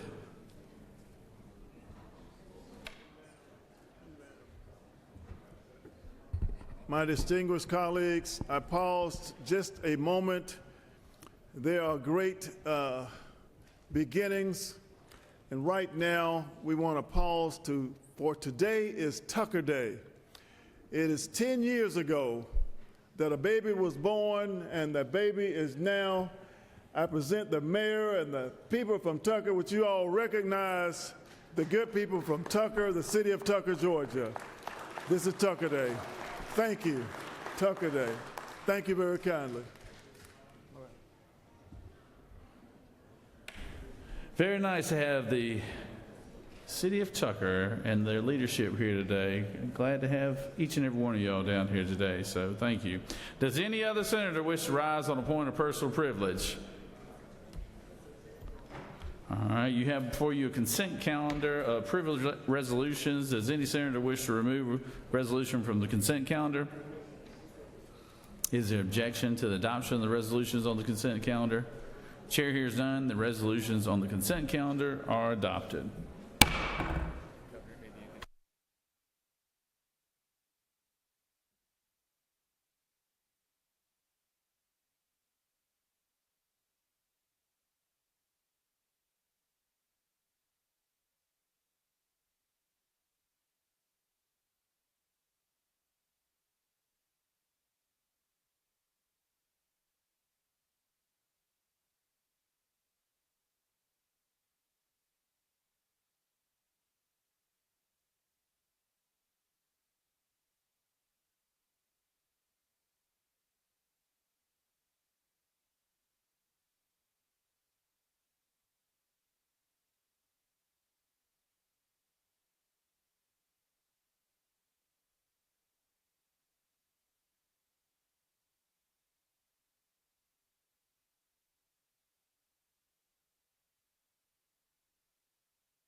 Are there any motions to withdraw or commit? Recognize the majority leader for motion. Thank you, Mr. President. I move that Senate Bill 382 be engrossed. The majority leader has moved that Senate Bill 382 be engrossed. Secretary, read the caption. Senate Bill 382 by Senators Huffstetler of the 52nd and others. A bill to be entitled an act to amend Chapter 5 of Title 48 of the Official Code of Georgia annotated relating to ad valorem taxation of property so as to make the statewide base year homestead exemption mandatory for all political subdivisions, to repeal a related tax bill requirement, to make conforming changes, to amend Article 2B of Chapter 8 of Title 48, the Official Code of Georgia annotated relating to special district option sales and use tax so as to remove a condition precedent to the call for a referendum for such tax, to provide for effective dates and applicability, to provide for related matters, to repeal conflicting laws, and for other purposes. Mr. President, that completes the order. Majority leader has moved. I see an objection from the minority leader back there in the back. And a second objection right there. All right. We'll take it to the boards. All those in favor of the motion will vote yea. All opposed, nay. Secretary will unlock the machine.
On the motion to engross, the yeas are 31 and the nays are 22. So this motion has prevailed.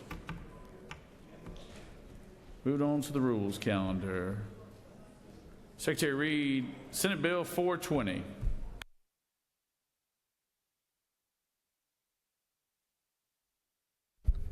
Senate Bill 420 by Senator Eccles of the 49th and others. A bill to be entitled an act to amend Code Section 27-2-23 of the Official Code of Georgia annotated relating to license, permit, tag, and stamp fees so as to provide for fees for reef and migratory fish endorsements, to amend Code Section 12-2-2 of the Official Code of Georgia annotated relating to Environmental Protection Division, appeal procedures generally, permit applications and inspections, Code Section 27-1-39 of the Official Code of Georgia annotated relating to rules and regulation used to establish criminal violations, and Code Section 52-7-26 of the Official Code of Georgia annotated relating to penalty, respectively, so as to revise effective dates, to provide for related matters, to repeal conflicting laws, and for other purposes. The Senate Committee on Economic Development and Tourism recommends that this bill do pass.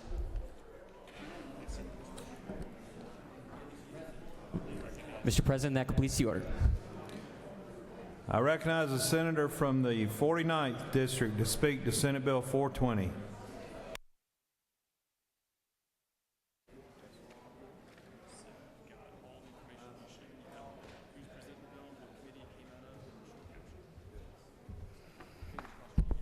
Thank you, Mr. President. Good morning, colleagues. I know some of y'all are here. When y'all saw SB 420, you got here in a hurry. You thought this was about something totally different. But it's actually about fishing this morning. I'm bringing this to you at the request of Georgia's saltwater fishing industry. With the support of the DNR, I bring before you Senate Bill 420. This bill creates an annual reef migratory fish endorsement for the Georgia recreational fishing license, and with associated fees of $10 for residents and $20 for non-residents. It also contains language authorizing recent actions of our Board of Natural Resources to codify their rules and laws that they passed, their rules that they passed last year. Using funding generated by this license endorsement, the database of endorsement holders, Georgia DNR can produce more accurate catch estimates for popular species like red snapper and king mackerel than they're currently produced by federal law. For the past several years, Georgia anglers have only been allowed to harvest red snapper for 1, maybe 2 days a year, when that species is way more abundant than has been documented by the feds. Our anglers are consistently losing opportunities to fish in our neighboring states to the southeast around the Gulf of America. They're working with the feds. They've taken over this into state hands. And what this bill does is basically a user fee. It's $10. If you want to catch red snapper, it's a simple $10. The industry wants it. It's pretty rare that an industry comes to you and they say, hey, charge us for what we're doing. They want reliable data. They want to that species, in particular red snapper, to be managed more appropriately than what it is. So with that, I ask for your favorable consideration of SB 420. Mr. President, I yield for questions. Chair recognizes the senator from the 42nd for a question. Thank you, Mr. President. Does the senator yield? Yes, I yield. Sorry, I was a little late getting in on this one. Senate Bill 420, I see, looks like we're allowing for recreational reefing in this. Is that correct? Is that something you support?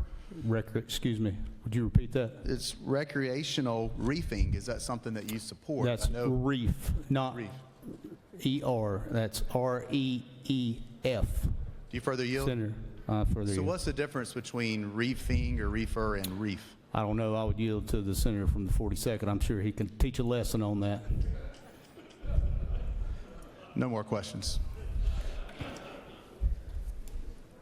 Thank you, Mr. President. Any other questions? Chair recognizes the senator from the 2nd for a question. Thank you, Mr. President. Senator, do you yield? Yes, sir. Senator, does this bill involve anything with moral turpitude? Understanding the previous questions that were asked, could you enlighten us on that? I'll let you and the senator from the 42nd have a conversation about that offline. Thank you, sir. Any other questions? Are you a freshman? Yes, sir. Okay. A few more months. All right. No more questions, Senator. Thank you. Does any other senator wish to speak for or against the measure? Chair hears none. Is there objection to the previous question being ordered? Chair hears none, and the previous question is ordered. Is there objection to agreeing to the report of the committee which is favorable to the passage of the bill? The chair hears none. The report of the committee is agreed to. Is there objection to the main question being ordered? The chair hears none, and the main question is ordered. The question is on the passage of the bill. All those in favor will vote yea, opposed nay. The secretary will unlock the machine.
On the motion, on the passage of the bill, the yeas are 50.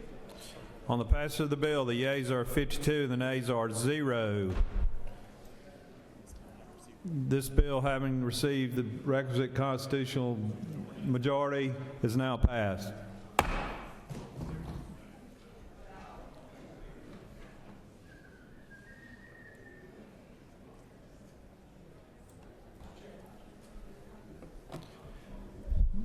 Chair recognizes the senator from the 50th. Point of order, Mr. President.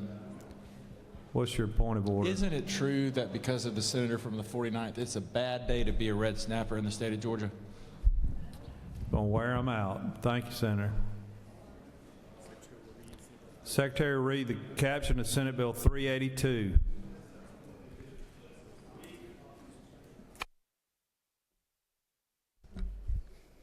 Senate Bill 382 by Senators Huff-Stetler of the 52nd and others. A bill to be entitled an act to amend Chapter 5 of Title 48 of the Official Code of Georgia annotated relating to ad valorem taxation of property so as to make the statewide based year homestead exemption mandatory for all political subdivisions, to repeal a related tax bill requirement, to make conforming changes, to amend Article 2B of Chapter 8 of Title 48 of the Official Code of Georgia annotated relating to special district option sales and use tax so as to remove a condition precedent to the call for a referendum for such tax, to provide for effective dates and applicability, to provide for related matters, to repeal conflicting laws, and for other purposes.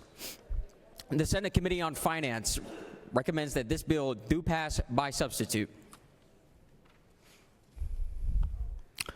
A bill to be entitled an act to amend Chapter 5 of Title 48 of the Official Code of Georgia annotated relating to ad valorem taxation of property so as to make the statewide base year homestead exemption mandatory for all political subdivisions, to repeal a related tax bill requirement, and for other purposes. Mr. President, that completes the order.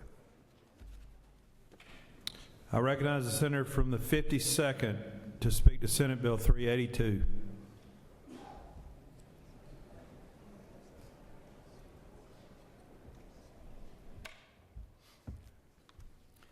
Thank you, Mr. President. We have Senate Bill 382 before you today. It will restore what the Senate passed by a 42-7 vote on February 15th, 2024. That was Senate Bill 349 2 years ago. We had seen property taxes being increased on homeowners by double-digit increases year after year. We saw local governments increase property taxes by 80, 90, some over 100% when you looked over several years. We'd seen local school board surpluses increase from $7 billion to over $14 billion in the bank in the same time frame, and we've heard from homeowners who say they can't afford the massive increases in their home taxes. They can't afford it anymore. Affordability is a word you've heard a lot of this year. You've heard a lot of it from me for multiple years. And yet with $1 billion sitting in the bank, we have local governments, mostly school districts, saying they will not be able to pay their bills unless they continue these double-digit increases. And they forget that while homeowner taxes can only go up the rate of inflation, they can still increase the millage rate, and that the majority of property which is not homeowner property can still go up unchecked. This in no way keeps any government from getting the revenue they need. I have a long history with caps. I helped put a cap on the Floyd County taxpayers from the County Commission in 2002. I heard all the horror stories. I refuted them in the press about businesses were going to leave and they wouldn't pay their bills. 24 years later, it still exists. It hasn't slowed down the government at all. As a matter of fact, right after that, we got a AA bond rating, our first ever for Floyd County. And many other districts, many of you here have done similar measures in your communities, and they somehow still pay their bills. In one of my counties, Bartow County, after the school board had opted out, we put it on the ballot last November to make it mandatory, as many others here did. Having dealt with 90% tax increases over the past few years, the citizens came out for a second vote. This one to make it mandatory, and it passed by 90%.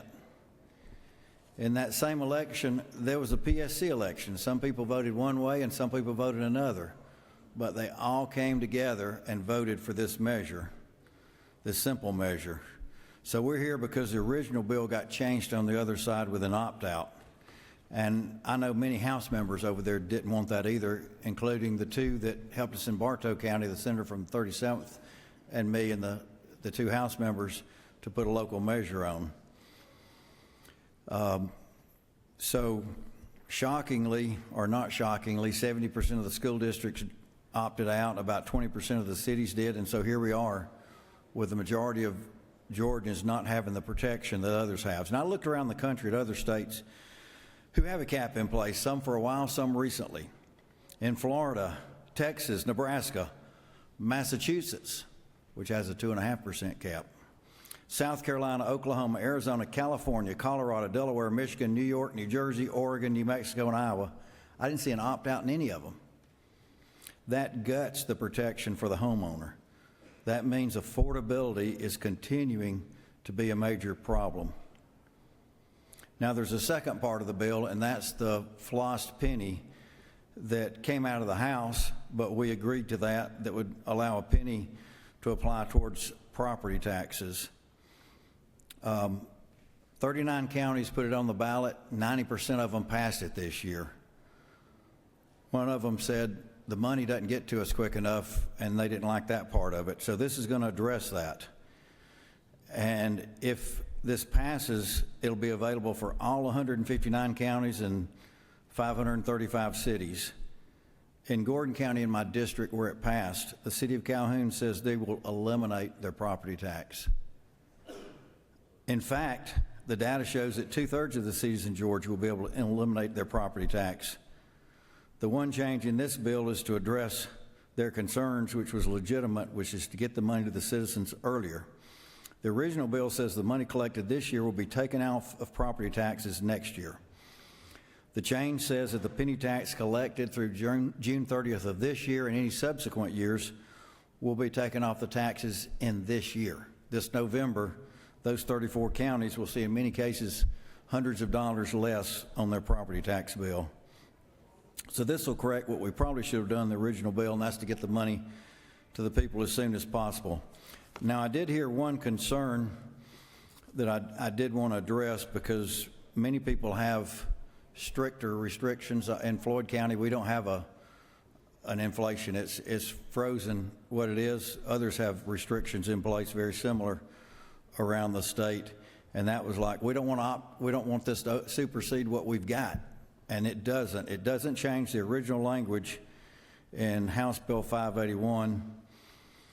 Line 316 says the homestead exemption that is larger or more beneficial for the taxpayer with respect to the particular taxing jurisdiction to which more than one base year value homestead applies, that one will apply. So if you have a better measure in place, it already applies.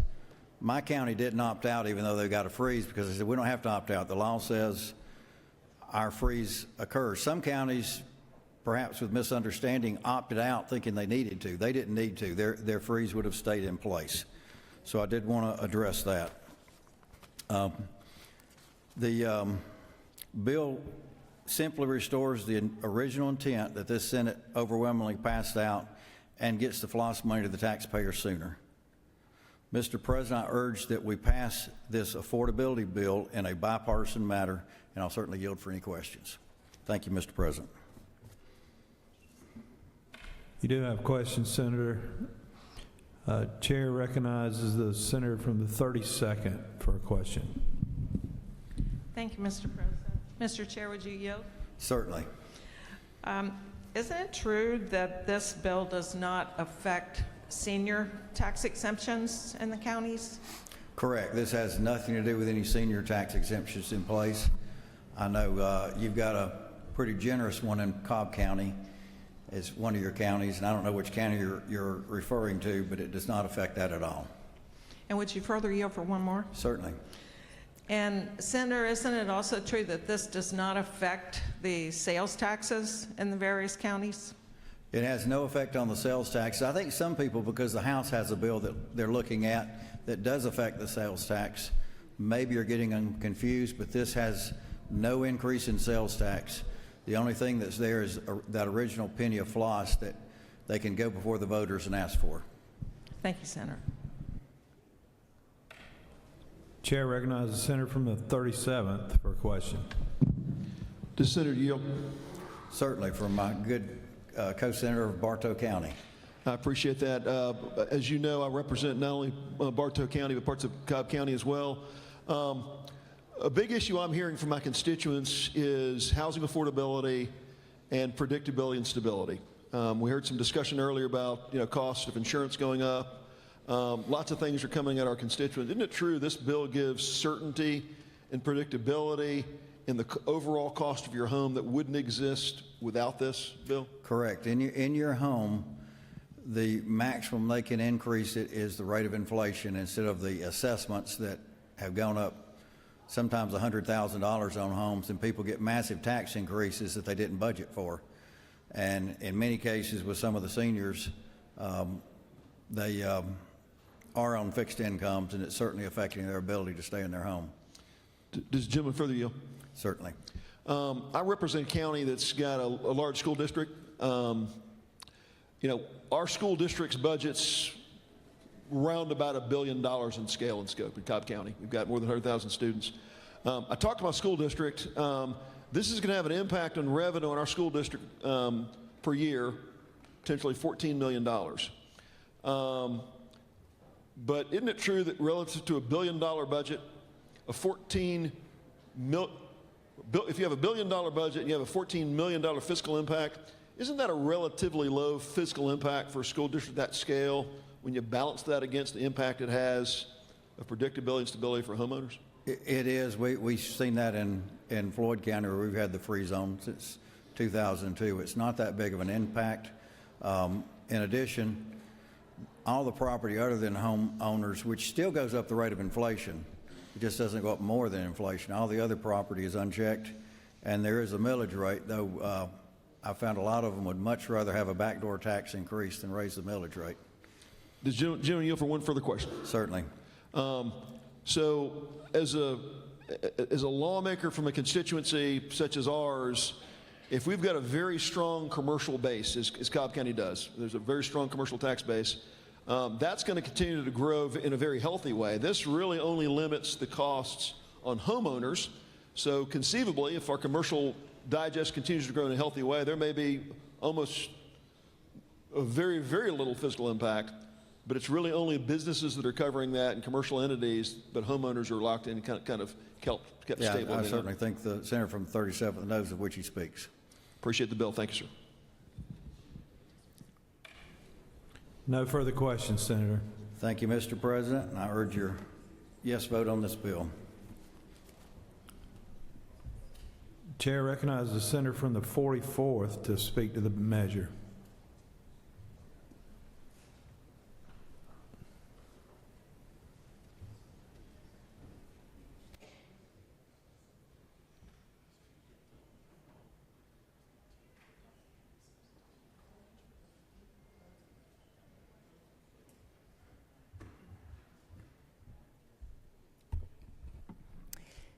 Thank you, Mr. President.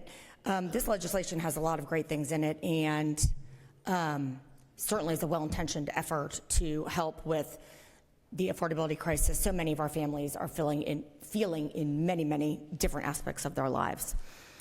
One concern I have that I know has been expressed to me and maybe to some of the rest of you by my constituents is that a one-size-fits-all is potentially not a great policy for a state with 159 counties that are so disparate in their population, in their median income, whether they're even urban or rural. We have school systems in widely different states of fiscal solvency, as was made extremely clear this year with the situation some of our school districts found themselves in. Just to point out that they're all not similarly situated. And having sort of more increased state control, because that's what it is. It's increased state control saying you must do this when we've got 159 counties and almost, well actually even potentially a few more than that on the school systems. Don't have that number right at the tip of my tongue. To sort of say, we are going to impose on you duly elected school boards, duly elected local governments, a one-size-fits-all. I do think that, is something that we should think about carefully, because the moment we're in now is not necessarily the situation or the moment that we will always be in. And when you tie hands, remove flexibility, things may not work out as well as we would hope in the present moment. Our counties have widely variant economic conditions, so it really is not, in addition to not being particularly smart policy-wise to demand a blanket condition, it also isn't necessarily even practical or equitable. And it does tie our local officials' hands in terms of how they can deal with their own budgets and provide the fiscal accountability that they are tasked with providing for their constituents by virtue of their own duly elected positions. So that is my main concern about the notion of a one-size-fits-all. Also, I think it bears repeating, how we got here, because this is a very speedy retread of a subject that we only dealt with 2 years ago. So we had a constitutional amendment on this exact topic. It was a compromise piece of legislation that went before the voters, between legislators here in the building, between Democrats, between Republicans, and by all the leaders in this building and across the state. And 65% of Georgians cast that vote based on what was being presented to them at the time with the ballot language. And now, but before anyone can catch a breath, 2 years later, we're coming back to do a little bit of a bait and switch, because this is quite different than the enabling legislation that was present at the time that we presented this to the voters. So I think from the perspective of what we have done from a constitutional standpoint, we should be cautious in so swiftly undoing the bargain that was presented to the voters a mere 2 years ago. And we all wish that dealing with doing an inflationary cap restriction on property taxes would be a big step towards solving our housing affordability crisis. But the reality is, it just won't be. We have got to deal with the housing affordability crisis by building more homes. We do not have enough supply. We've got to stop institutional investors, and we need to have local governments we need local governments to permit housing, more housing projects. And that is something where there's legislation pending. I know in the House, and I believe also over here, legislation called the Choice Act. That would go much farther towards actually leading to housing affordability in the supply and demand of economics in our state. This is much more of a talking point, oh, we did something, but the something being done can have a lot of effects that certainly just aren't equitable and don't work for 159 different counties, 180, I remember the number, 180 school systems.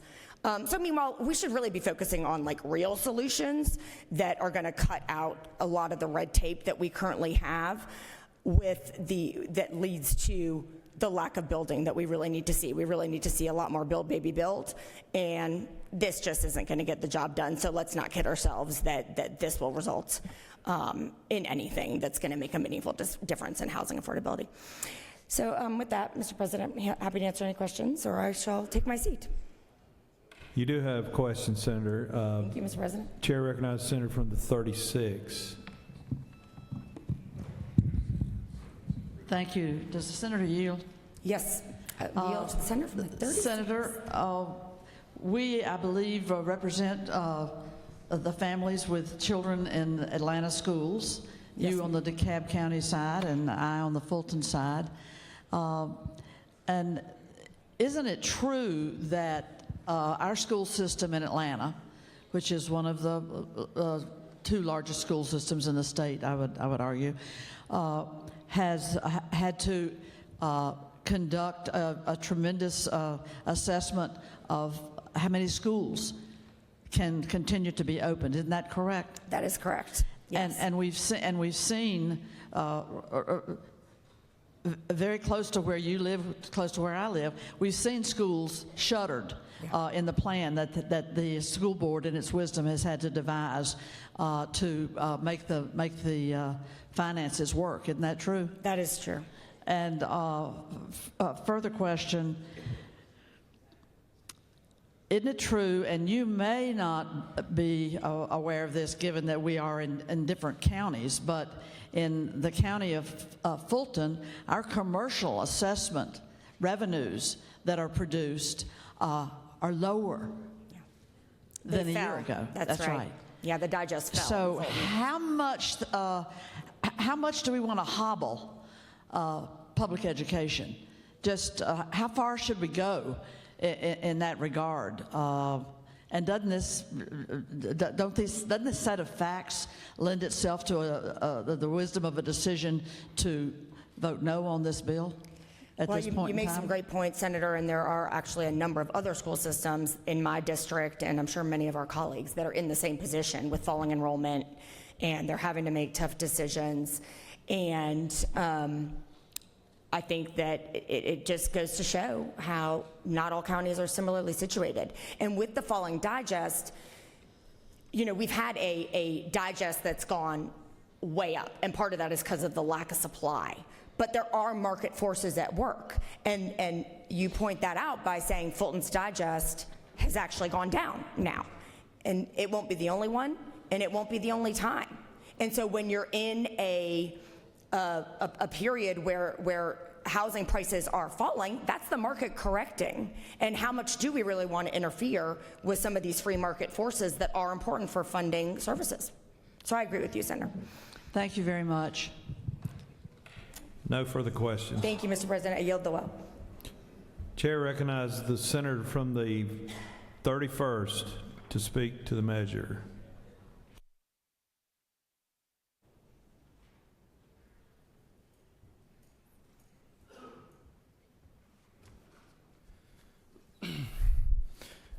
Thank you, Mr. President.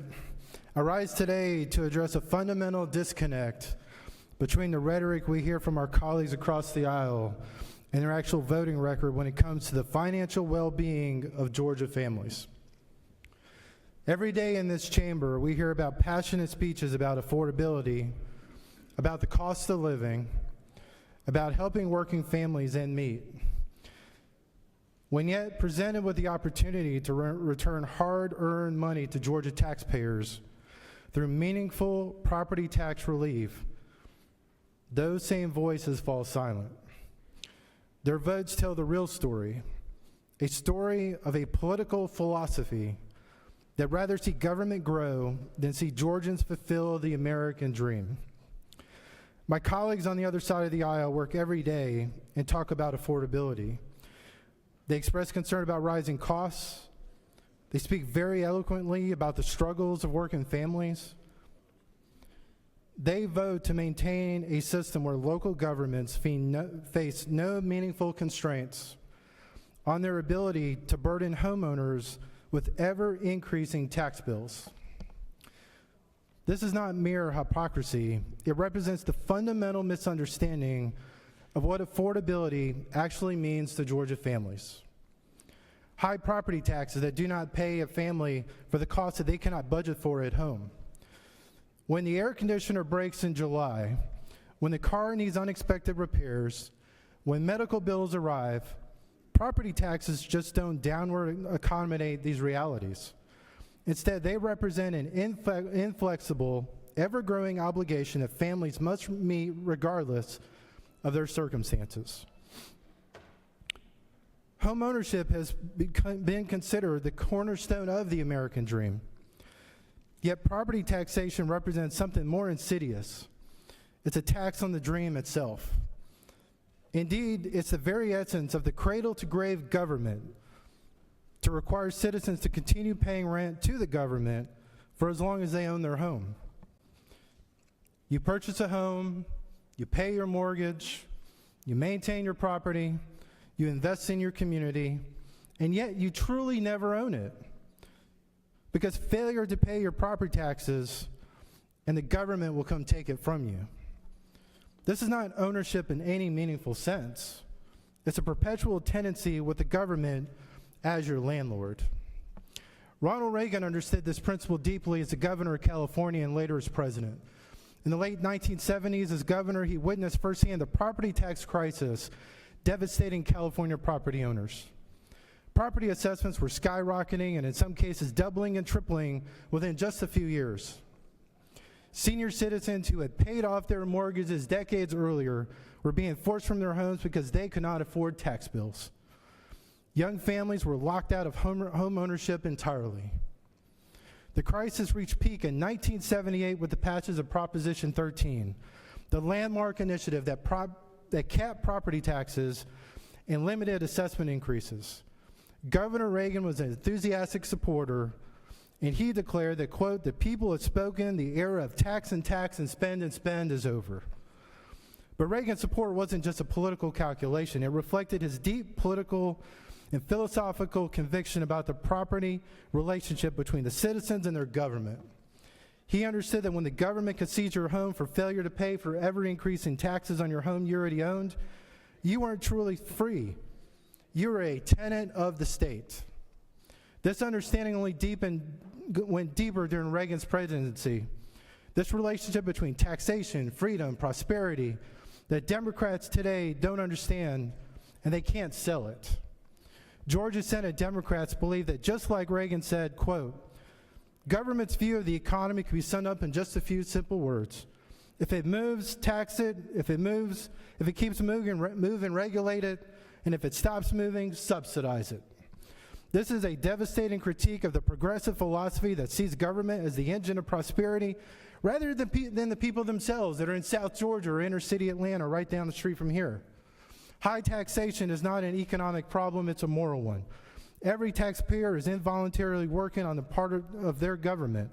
The question is, how much can your labor, your time, in your life does the government have a right to claim? Taxation represents a fundamental transfer of decision-making power from individuals to bureaucrats. When government can claim an unlimited share of your income or your unlimited portion of your property's value through taxation, you are not free. You're a subject and not a citizen. This is the vision that we must apply to the property taxation in Georgia today. Local governments have grown beyond consent of the governed. They have increased their taxpayers not through explicit voter approval, but through the passive mechanisms of rising assessments. They have expanded spending to match inflated revenues, then providing relief to the taxpayer. And now, some resist limitation on their power to continue this pattern indefinitely.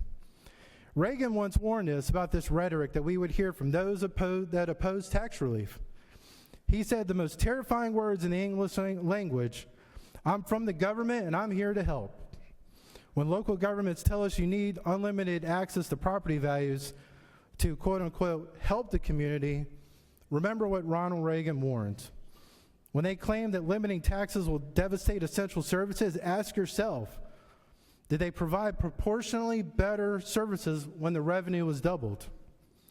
Republicans focus on affordability, and that requires government committed to doing more with less. We believe that Georgia families, not the government bureaucrats, are best positioned to decide how their money is spent. We believe that homeownership should truly achieve sustainability and not contingent on the government's restraint in raising taxes. We believe local governments, like families, should live within their means and make hard choices about priorities rather than simply raising taxes to increase revenue. The property tax relief measure that is before this body represents these principles in action. It provides meaningful constraints on automatic tax increases while still allowing local governments to make their case to the voters when additional revenue is truly necessary. It respects the needs of local government and the rights of taxpayers and homeowners. Mr. President, the choice before this body is very clear. We can continue down the path of an ever-expanding government funded by ever-increasing taxes on Georgia homeowners. We can allow the American dream of home ownership to become the elusive province of Wall Street investors while working families are priced out in their own communities. Or we could choose the path of fiscal responsibility, limited government, and respect for the homeowner and the taxpayer. We can insist that government at every level can learn to do more with less, just as everyday Georgia families have to do. My colleagues across the aisle speak eloquently about affordability. It's time for their votes to match their rhetoric. It's time to give Georgians their hard-earned money back. Thank you, Mr. President. I yield the well. You do have a question, Senator. Senator's yielded the well. Chair recognizes the senator from the 47th to speak to the measure.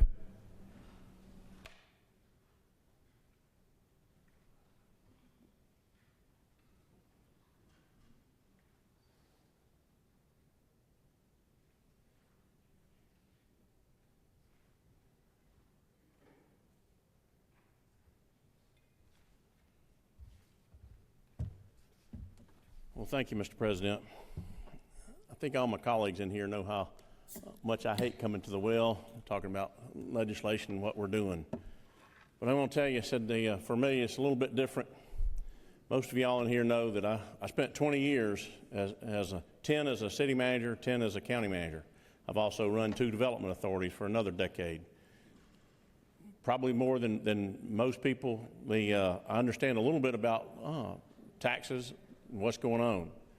And you know, for me, I agree with the senator from the 52nd.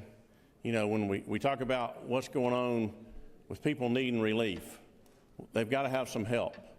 You know, I always felt like, wait a minute, do I own my home? I paid off my mortgage, luckily. I'm old enough to do that.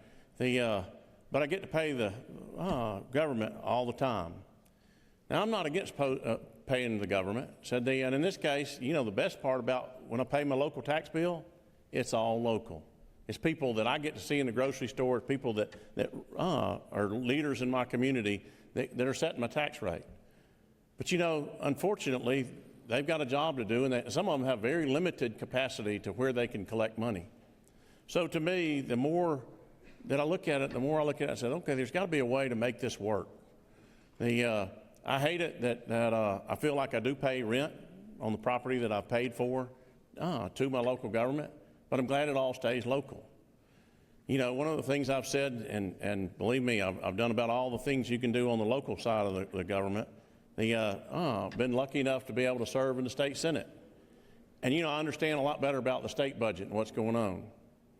One of the things that I'm really proud of what's going on in Washington, D.C. and what's going on all across America, because we have a relationship with not only the local government, the state government, and the federal government. And we've got to do what's right for all our citizens. I guarantee you, every one of your constituents is paying taxes to a city or a county or both. And you can't get away with that. Said they're also my constituents. And to me, we live in a great country. It's one of those things. Taxes are a necessary evil.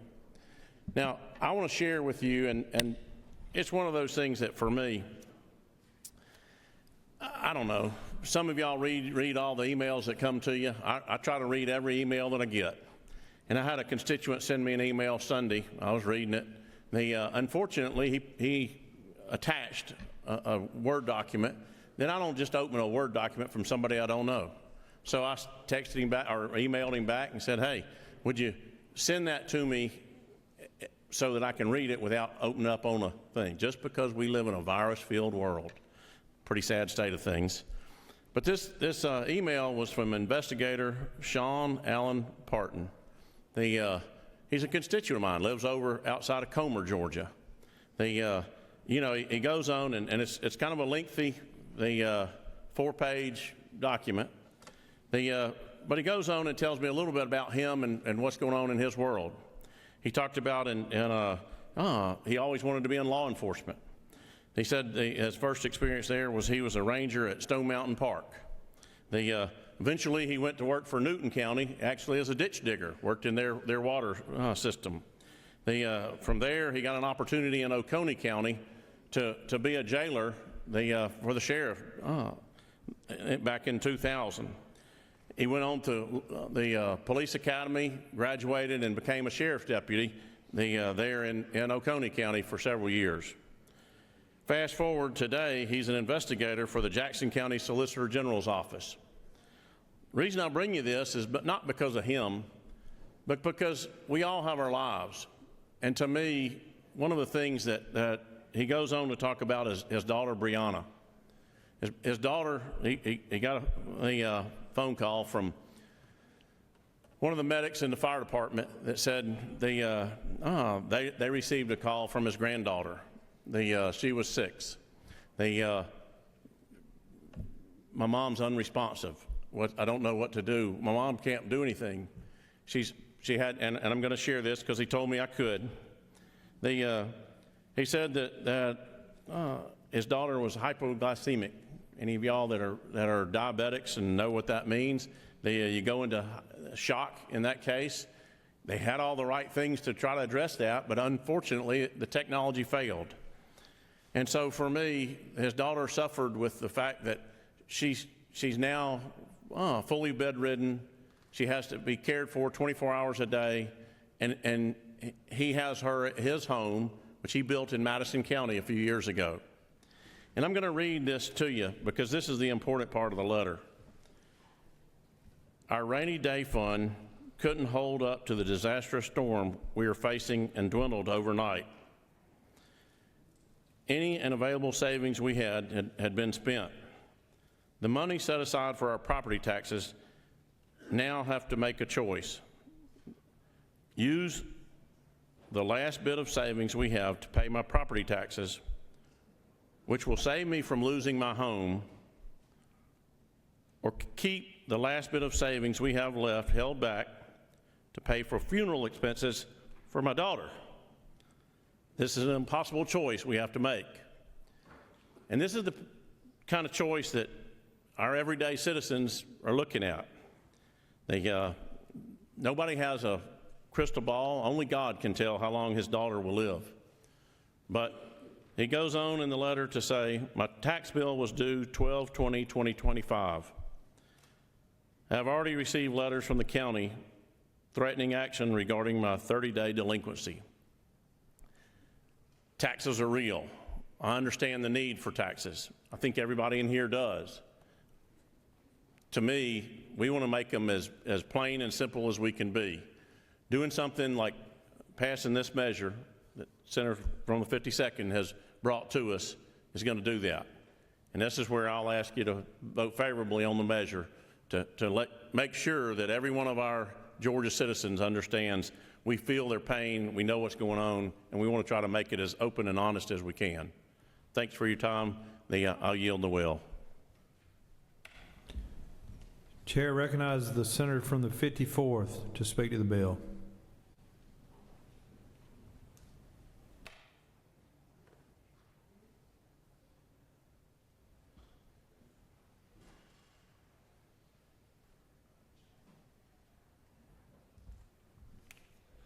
Thank you, Mr. President. My friends, you hear these kind of things go back and forth, and you just think, who are we working for? Because, the purpose of this is, in the 1980s, when I graduated high school in 1982, the average age of a first-time homeowner was in their 20s. By the time we got to year 2000, now it's in the early 30s. You know what the average age of first-time home ownership is in Georgia right now? It's 40 years old. 40 years old, because first-time, my son is one of those. First-time young people just starting out, maybe as a new married couple, they can't afford what's happening in the inflation of our home market for that first time starting out. Then on the other end, you have the elderly. I mean, we literally have been, when the times got tough a couple years ago, we're literally watching elderly people who get these they might have bought the house, a couple bought a house in 1979. They never move. They grew old in that house. They had their grandkids in the house. Now you've got one of them that's passed on. So now there's a single widow who still lives in that house that they bought with the modest means years ago. But now they get a property tax assessment that says their home is worth $400,000 to $500,000. That elderly person has but one option. I've got to sell my house. I've got to move out.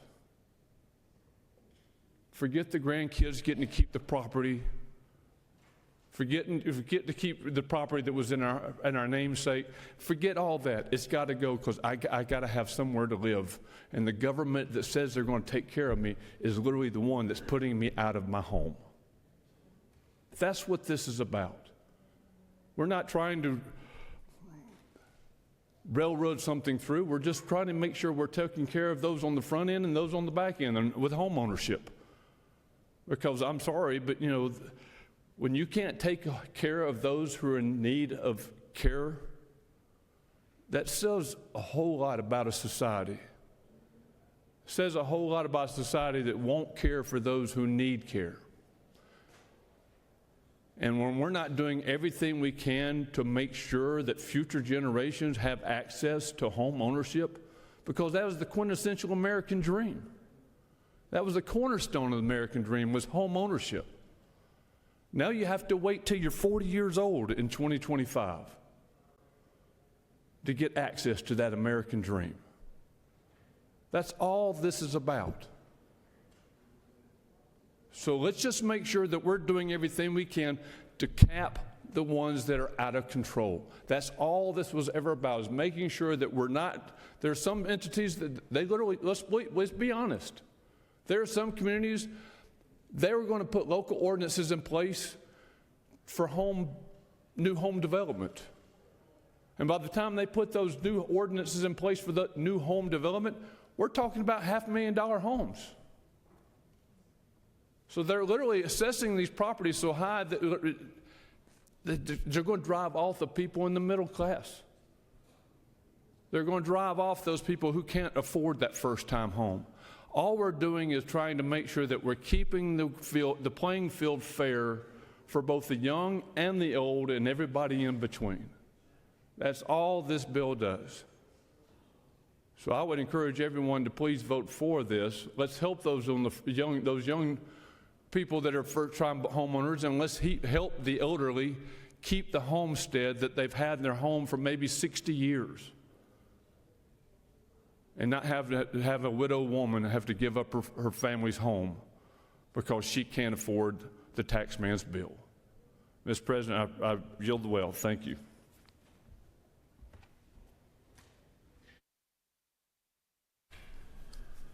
Chair recognizes the senator from the 2nd to speak to the bill.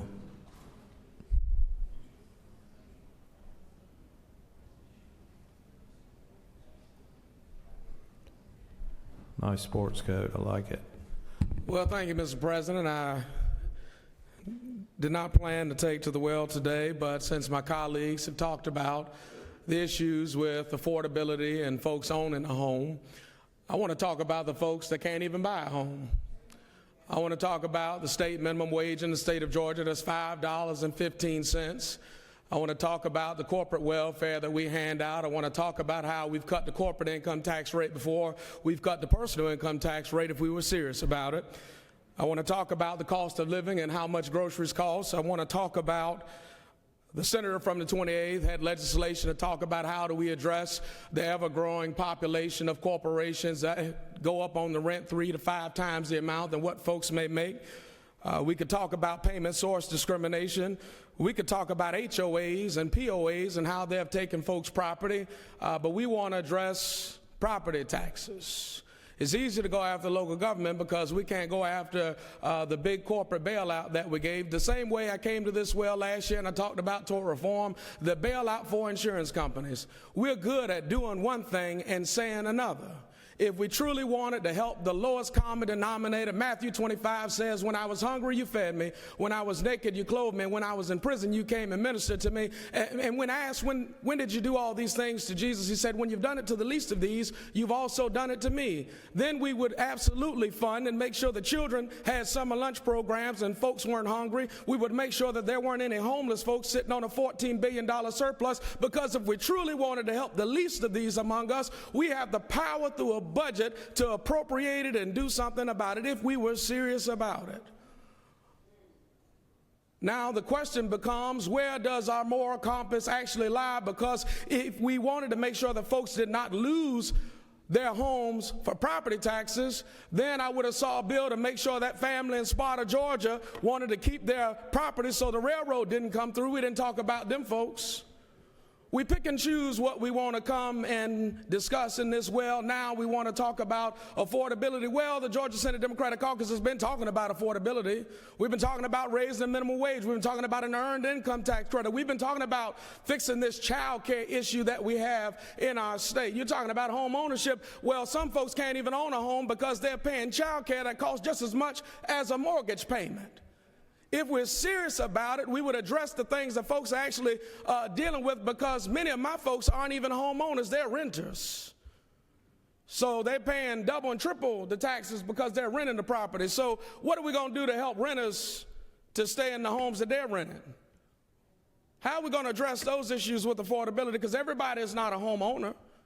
Are we going to end the loophole where you can depreciate an appreciating asset, where if you own multiple divisions of property, you don't get all of these tax deductions and incentives? Are we going to do something about that? We're talking about cutting property taxes. Well, let's make sure we can end the deduction where if you got multiple properties, you can't appreciate them. Let's do that. Let's get serious about it.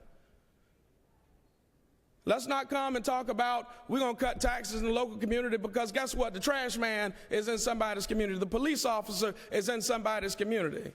There are essential services that government funds, and they rely on property taxes to do it. And guess what? If you cut property taxes, you may not have the base of sales tax to absorb all of this. And this is not a one-take Jake, a one-size-fits-all, because what works in North Georgia doesn't work in South Georgia. And I keep saying that every time I come to the well. Just because it works for the folks in the more metro areas, it does not work for the folks in the more southern part of the state.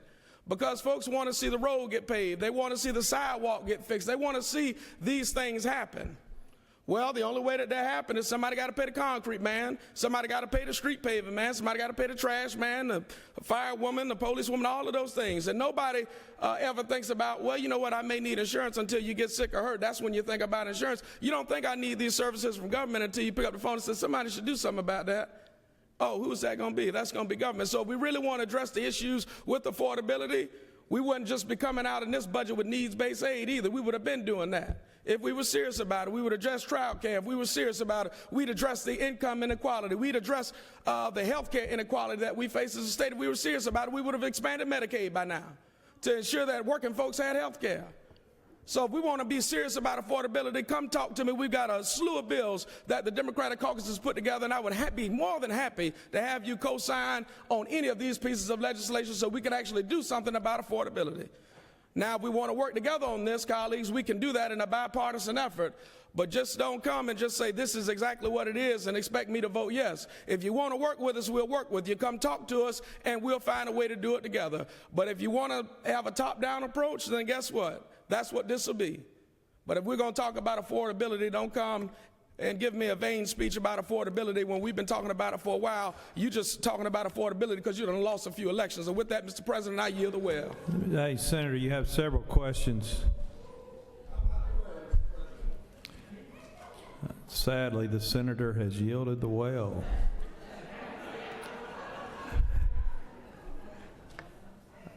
All right. Chair recognizes my neighbor, the senator from the 13th, to speak to the measure.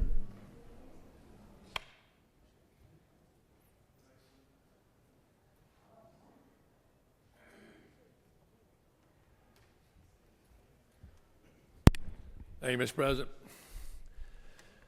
Okay, guys, I think we all can agree we don't like taxes. Nobody in this room wants taxes higher. I doubt anybody in this room really wants to pay their taxes. But the reality of it is taxes are taxes. It's an ugly word. Here's the problem, and I'm going to take blame for this. I made a mistake. I voted for this bill last year when it had an opt-out clause in it, and I knew better. I knew dang well that bill, we should have stood our ground here in the Senate, sent it back to the House, and not have an opt-out clause in it. Because we knew darn well what was going to happen is open up Pandora's box. Hello, she's here. Where we're at right now is, can we make a difference? Can we help communities? Well, I can tell you right now, I can echo what several of the senators have said about people in their communities. We got people I got a lady 80 years old in my community, 82 actually. She inherited her house from her mother like 45 years ago. She's been in there all this long. It's on the lake in our community, which has now become, this destination spot like all water properties do. And her taxes used to be like $800 a year. Now they're $7,000 to $12,000 depending on because all the houses around her are selling for $500,000 to $700,000. We have to do something. We have to put this bill in place. I'm for this bill to where there's not an opt-out. I'm for this bill because I know I have talked to my commissioners and my tax people in my community, and they're telling me this bill will help people. That's all I care about. This bill will help people. That's what we're here for, guys. We're arguing all the time about who's got the bigger pencil in this room here, okay? The reality of it is I don't care. I'm here to help people. I'm here to help people. And that's what we should be focused on. And I do believe this bill is really right. Now, is any bill 100% perfect? I doubt it. But this bill is really getting close to being right and putting a bill in place that will help people. And folks, that's what we need to be doing. I ask for your favorable consent on this bill to help these 80-something-year-old people get their taxes down where they can afford to live and not have to sell their home and move into some other whatever because of the taxes that's being created across this state. Mr. President, I yield the well. Senators yield the well. Chair recognizes the senator from the 37th to speak for the measure.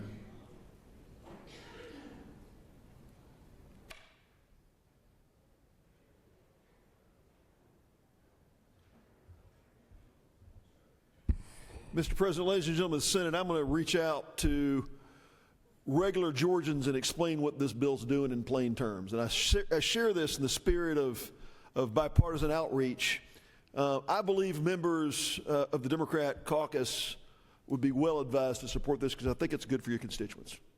I think this is simply and plainly good policy. And this is what I would share, and I'd really share to Georgians who are listening to this debate. What this bill does is with respect to property taxes, you've got homestead properties where people live in their own home, and then you have every other form of property. Every other form of property and the value and the taxes that's assessed on that can rise with the market without any limitation under this bill. So if you live in a community that's got commercial buildings, you've got a manufacturing plant, you've got a warehouse, you've got a data center, whatever you have in your community that's commercial, those values will continue to rise as the market assessment rises without any limitation, and all those dollars pour into the government coffers as they always have. Any property in your community that is not owner-occupied, even homes, if you have landlords, their property is going to continue to rise with market values, and the governments that are being talked about here will still get their revenues. This bill only deals with that subset of property, 25 to 30% of the property value in my counties, just a very small fraction. And that 25 to 30% of the properties can still increase in value, and the tax revenue can still go up every year, but that increase is limited to the rate of inflation. Friends, where else do you get that deal? That you get a guaranteed increase, the rate of inflation, for yourself, and for 25 to 30% of the properties, and everything else is unlimited in the increase and the revenue that can come in from other properties. That's a really, really good deal, because you know what? Governments are not going to be significantly impacted by this revenue-wise. Because at the end of the day, you know what governments always have the power to do? They've got the power of taxation. They can set their tax rates however they want to. This doesn't take any ability for governments to set tax rates. All this does is it says the assessed value on 25 or 30% of all the land in your community can still go up, but go up the rate of inflation.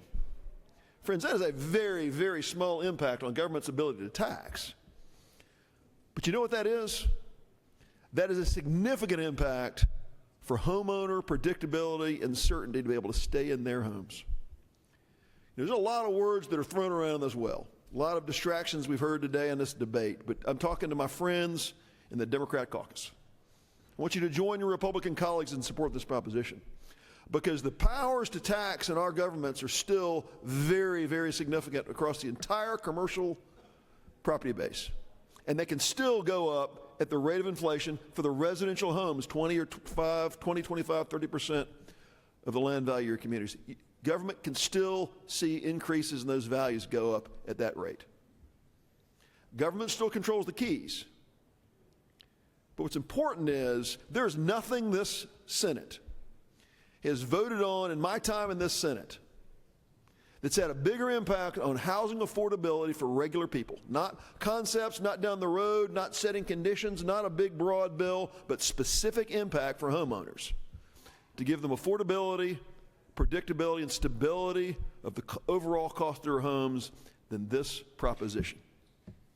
I say that with hopes that members of both parties can support this, and whether you're a Republican or whether you're a Democrat, if you understand these issues and you think about the details and you're representing your constituents, this is a very easy vote to make. And I hope our Democrat colleagues will join us in supporting this proposition. Thank you, Mr. President. Chair recognizes the minority leader to speak to the bill.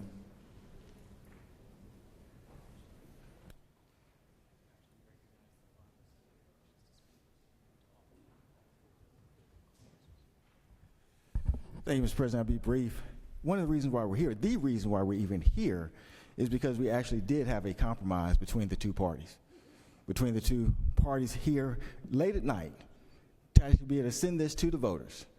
We actually brought Democrats and Republicans to the table to where we actually had to work through these particular issues. And we actually had an opportunity to influence that legislation, and then we were able to take it to our voters, and where after hearings, our voters then made a determination. That was actually real working together. Now, though, because we only need a majority vote, we now, today, have decided we're about to basically scuttle all of that and determine what local communities may have decided is wrong.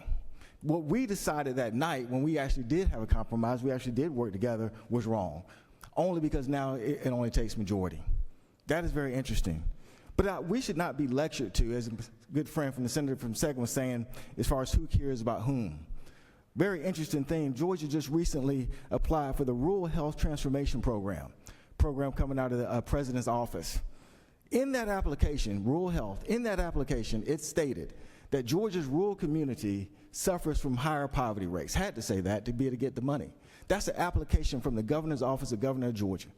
How is anybody going to lecture us when many persons in this room represents rural communities and you refuse to actually expand Medicaid, where you refuse to do ACA tax credits, ACA credits as far as for the state?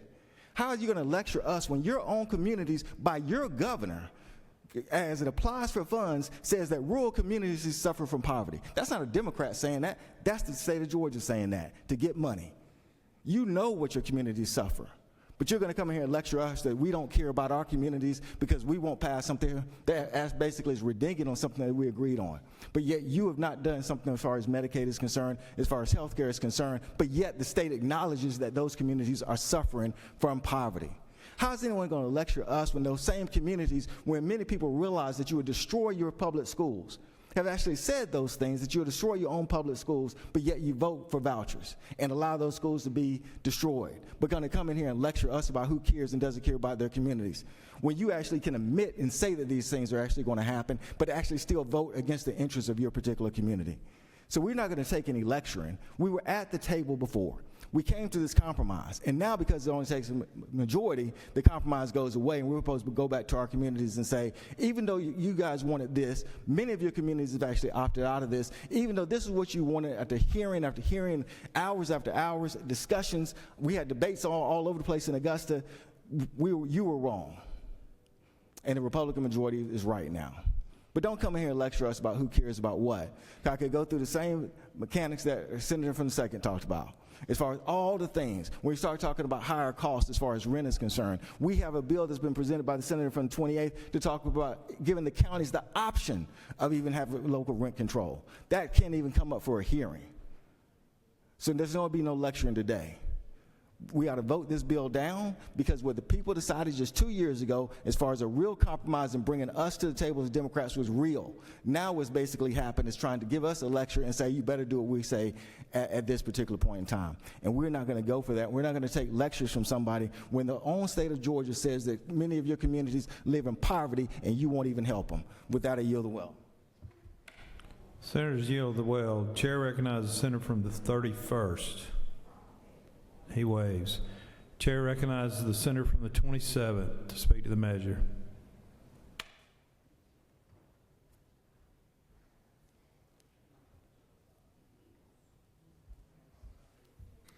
Thank you, Mr. President. I rise in support of this bill. I can think of a lot of forms of taxes: income taxes, sales taxes, capital gains taxes, death taxes, emissions taxes, gasoline taxes, road taxes, tolls. But in my mind, none of them are nearly as un-American as property taxes. And all that this bill is saying is that we're going to do the exact same thing to government that American families have to do, and that is live within your means. We just cap the rate of their increases at the rate of inflation. That's it. Because what's been happening without this bill, and what will continue to happen without this bill, is there will be no upside limit on how much a family can be taxed to stay in their own home year over year. Not because they made money, not because they sold a stock or got a promotion or did anything else, but because their neighbor sold their house for more money. And you wake up one day, you get an envelope in the mail, and all of a sudden you're looking at a 25% increase in your property taxes over last year. And the politicians, they get to sit back and say, well, I didn't raise your taxes. I didn't raise your millage rate. Your neighbor sold their house for more money. Congratulations. Send us a couple thousand extra dollars, and we will say that we didn't raise your taxes. Well, the charade is up. People have realized that the tax digest doesn't magically create the exact amount of money every single year that cities, counties, or school boards need to run their government. And sadly, most of these local governments have not rolled back their millage rate in years of double-digit inflation. Now, the irony of the pushback from the minority party on this, of course, is that 2 years ago, all but 7 Democrats voted for this exact language. It wasn't a compromise in this chamber, it was a compromise across the hall. And the opt-out language, we have realized from our constituents who are continuing to get the double-digit increases, is something they just can't handle anymore. And so there's been a lot of dialogue about, well, increase housing supply, bring down regulation. We can do all of that. And we should look at doing a lot of those things. But not one of those things will help my in-laws who are in their 70s, are looking to retire, and can't retire because their property taxes have gone up year after year after year in the home that they've lived in for 30 years. So this is not something that just kind of we can think about in terms of, well, we can just push this aside and increase housing supply and it'll solve the problem. It won't solve the problem. Property taxes are the only place that I can think of in the entire American economy, and certainly within the Georgia tax code, where we tax an unrealized gain. It's unjust, it's unfair this gets us into a posture where we don't solve the problem. The ultimate solution here really is to get rid of property taxes altogether. All that this does, though, is as a temporary step to say that the days of double-digit property tax increases need to end. And, Mr. President, I'm happy to stand with the party that is in that posture today. And with that, I'll yield the will. Senators yielded the well. Chair will recognize the senator from the 2nd. Parliamentary inquiry, Mr. President. State your inquiry.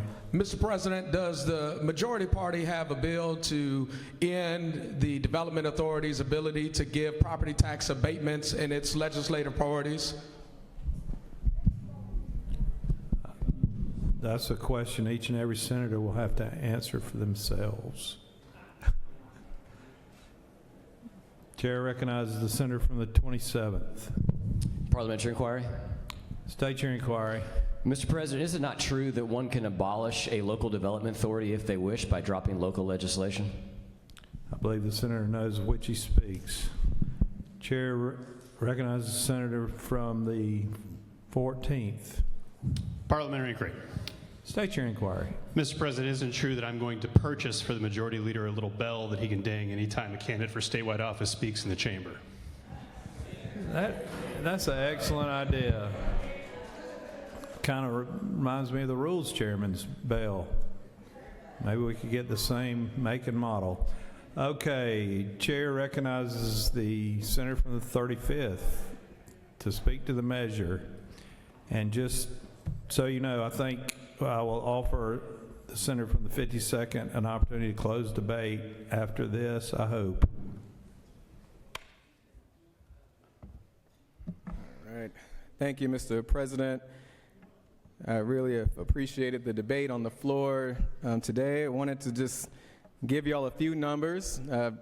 During the campaign trail, as I'm newly a state senator, I made a promise to myself to make sure I'm still spending hours talking to everyday folks from District 35.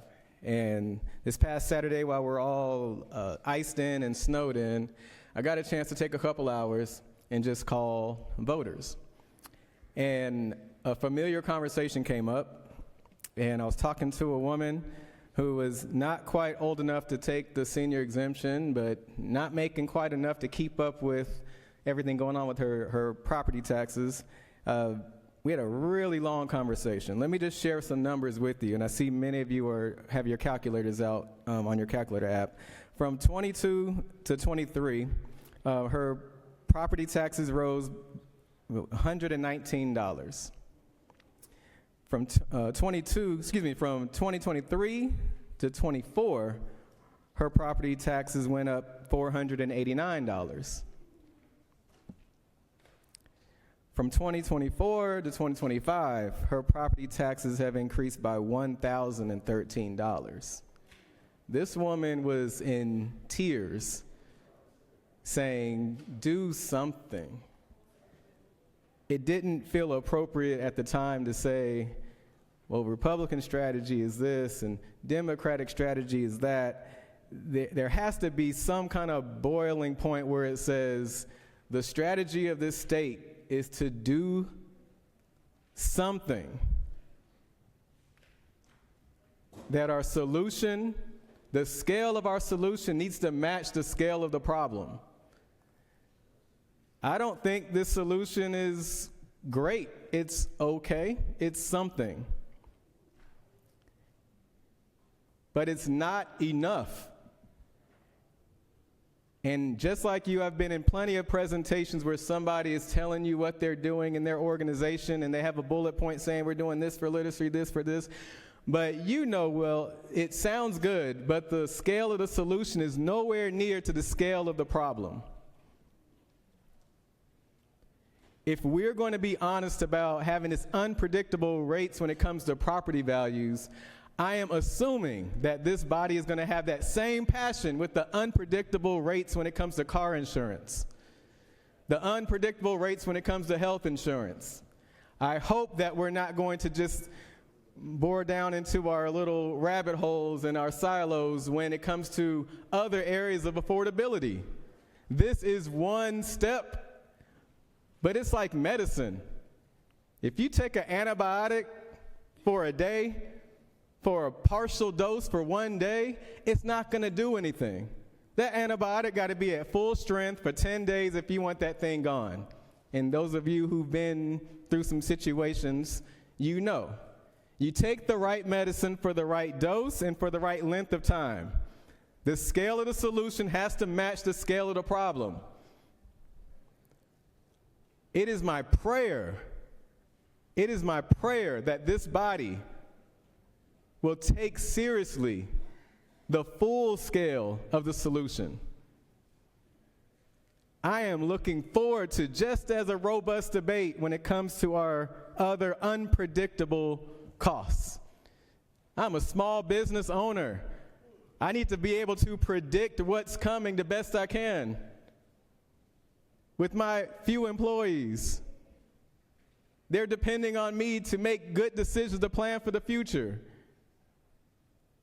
I'm looking forward to this body taking affordability seriously and not just putting $1 in our front pocket while we take $5 out your back pocket. I yield the will. Chair recognizes the senator from the 52nd to close debate.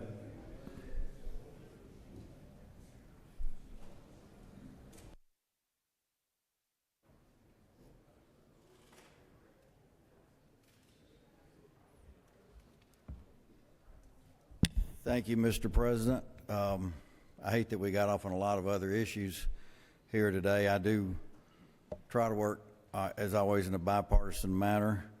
I've heard local control, but I know I've got citizens totally outraged all over the place about this. We've got the lady who got her Social Security cost increase of 2.8%.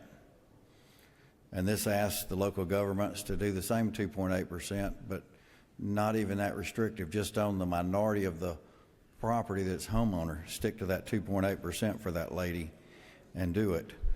The capital gains brought up by the senator from the 27th, reminded me that a lot of people look at this as they're being taxed on an unrealized gain and feel that's unfair. They haven't got the money from the capital gains, but they're being taxed on it. This was also the senator from the 2nd talking about corporate welfare. I think nobody has fought corporate welfare any more than I have. I look for not spending unnecessary money that we should, and I'll continue to do that. That's not in this bill. That's a different issue, but I don't disagree with him on that. The senators of the And I do think this was a compromise last year. I don't feel like it was any different. The senators from the 36th that talked, the 42nd and the 2nd, all 2 years ago on our Senate Bill 349 that had no opt-out in it, voted for that with us. We worked on it together. I didn't think I was springing anything new on there. I didn't think it would work. The opt-out was between the House and the Senate. We disagreed with them. It was the last day. It was a 30% solution. It took care of the 30% of the people who didn't have those governments opt out, the other 70%. So some people got the advantage. We've seen others not get it, and we've seen over a few years some increases of different counties. I won't call them out, of 62%, 95%, 85%, 77%, 73%. People getting taxed out of their homes. We've got to take care of these people.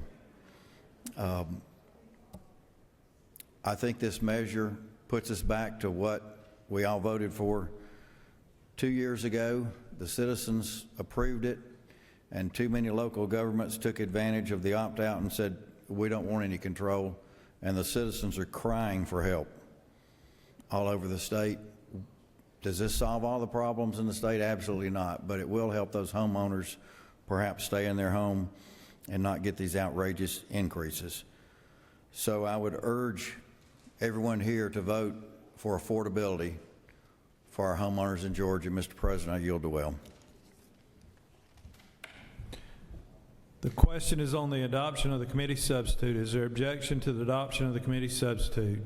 Hearing none, the committee substitute is adopted. Is there objection to agreeing to the report of the committee which is favorable to the passage of the bill? The chair hears none. The report of the committee is agreed to. Is there objection to the main question being ordered? The chair hears none, and the main question is ordered. The question is on the passage of the bill by substitute. All those in favor of the bill will vote yea. Opposed, nay. The secretary will unlock the machine.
On the passage of the bill, the yeas are 31, the nays are 19. This bill, having received the requisite constitutional majority, is therefore passed by substitute.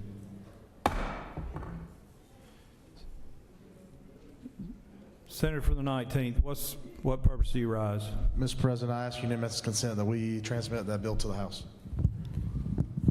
The senators ask for unanimous consent that Senate Bill 382 be immediately transmitted to the House. Is there?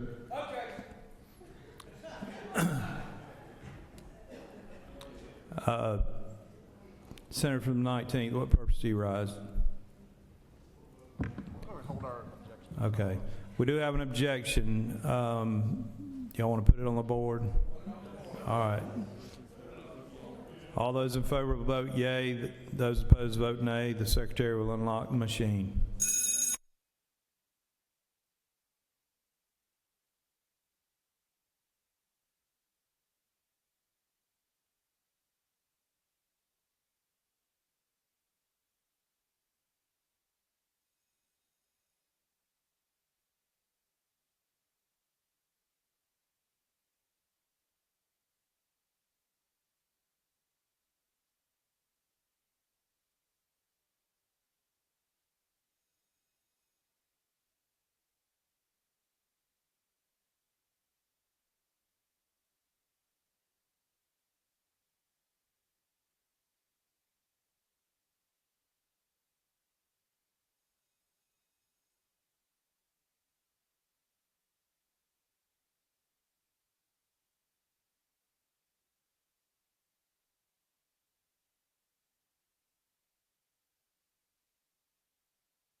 All right, on the motion to immediately transmit Senate Bill 382 to the House, the yeas are 30, the nays are 20.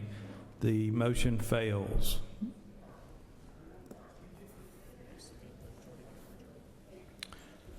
Oh my gosh, this is something we've been looking forward to. Chair recognizes the senator from 31st. What purpose do you rise?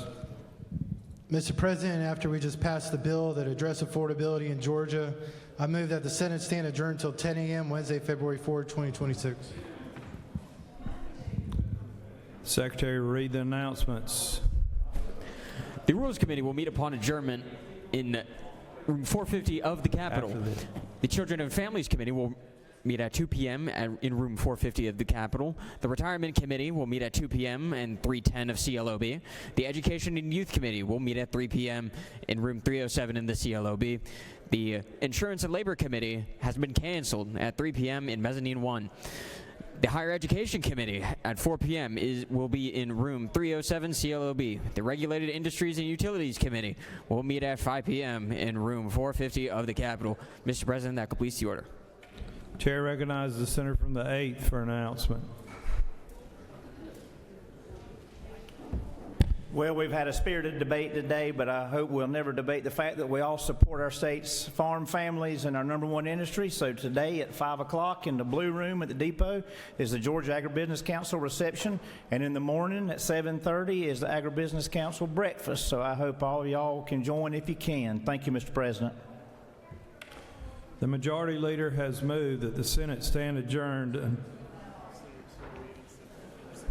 stand by. I recognize the Senator from 19th for an announcement. Thank you, Mr. President. Subcommittee chairs of appropriations, if you could meet me over here at the corner for just 1 second after we adjourn. Thank you, Mr. President. Yield the ball. I recognize the Senator from the 43rd for an announcement.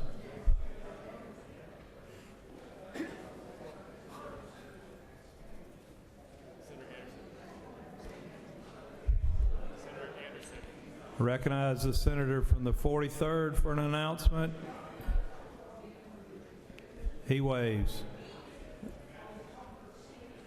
All right, the Majority Leader's moved that the Senate stand adjourned until 10 a.m. on Wednesday, February 4th, 2026. All those in favor of the motion will say aye. Those opposed, no. On the motion, the ayes clearly have it, and the Senate is adjourned.